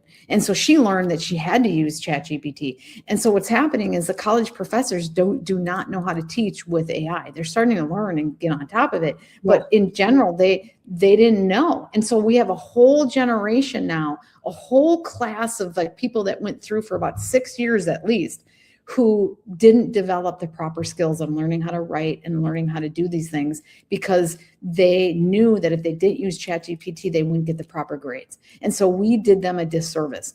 And so what happens is I've had some college professors that I've talked to and had on my show. And this is how I use ChatGPT and AIs to write my own stuff. I don't like what it produces. And so what I do is I write it out first, then I let it correct it. And then I interact with it nonstop until I get it exactly the way I want it based on the topics that I want. That interactive process is what the kids need to learn. Yeah, and you have to have background knowledge to do that. You have to be able to look at what it spits out and say, I don't like that, that's wrong, and that's what I do. I'm like, no, I want to add this, and then it just kind of, you're using it as a tool, like it is an assistant. But you have to have the knowledge to do that. Otherwise, it looks good to me. Copy, paste. That's right. Yeah, and it's the same thing with computer science. The developers, the whole computer development is being automated. And so then what's happening is these young engineers, these software developers aren't finding jobs because so much of that work has been automated. And then what's happening is we're not developing broader system architecture skills, broader system engineer skills, software engineers, because that whole class of people are not being hired and it's being automated. But if you don't spend the time developing and doing that work, you're not going to become a good software engineer and a broader system architect. So what companies are starting to learn now is that they need to bring in these college students and then force them, even though they've already have the automation tools, they're forcing them to do it by hand so that they learn and then they can develop the skill sets they need for that next generation. We are automating things that are cutting ourselves off at the kneecaps and not developing other skill sets. And so that's the problem. So that's good to know, though, because we hear all these jobs will be lost, but there are other jobs we're just going to have to adjust. That yes, there's jobs lost because the AI has developed to a certain point, but there are there's new skill sets still within the framework of computer science, but we're going to have to teach differently and do different. We're going to have to force people to do things that the computer can already do and are automated. Like their job is really already automated. It's like, well, I don't want to, companies and businesses and universities are going to have to pay to develop these people, even though those skills are already automated by AI. Otherwise, they're not going to develop the higher level skills that we need to run our society. Mm-hmm. Mm-hmm. I mean, we have some serious issues, and that is the educational part of it. Yeah, it's big. It's really, I think, AI in the workforce, but AI in education is huge, and we're just starting to tackle it. And I think we need more experts to talk to that aren't biased one way or another. They don't have because we could talk to someone that'll say it's the best thing in the whole world, but if they've got a huge financial incentive to say that, right, then I'm sort of questioning, is it really? Because you really will benefit from this. And then on the other end, to say, just pencils, papers, pens, notebooks until they graduate high school. Well, that's doing it just. That's not right either. No. With the kids, because they have to be able to operate and function. So how soon do you start? And then the guardrails. And frankly, I'm not very, I mean, you're in Minnesota. The public school system really doesn't, I don't trust the public school system for unfortunately. I think there are very good teachers. I think that there are good schools, but as a whole, as an institution, the public school system is failing, and it has failed. I mean, look at our literacy rates. So I question the ability of the public school system, especially when it's controlled by teachers' unions, to adapt AI in a way that's healthy and good for students and for teachers.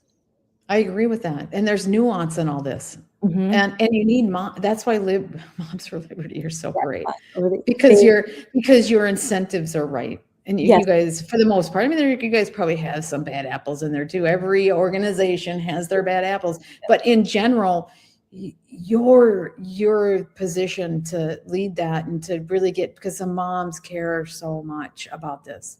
It's a huge issue. A lot of moms care about it a lot. It's growing.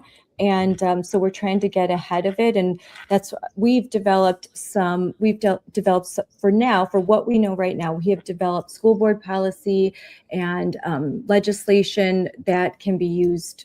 So that's my plug, to check out momsforliberty.org. And you can see that we have some a whole site based on AI with links and some explanations of what's happening and articles, and we're just starting. This is something we're just starting, but I think it's good to be ahead of an issue as big as this. So I think it's absolutely great.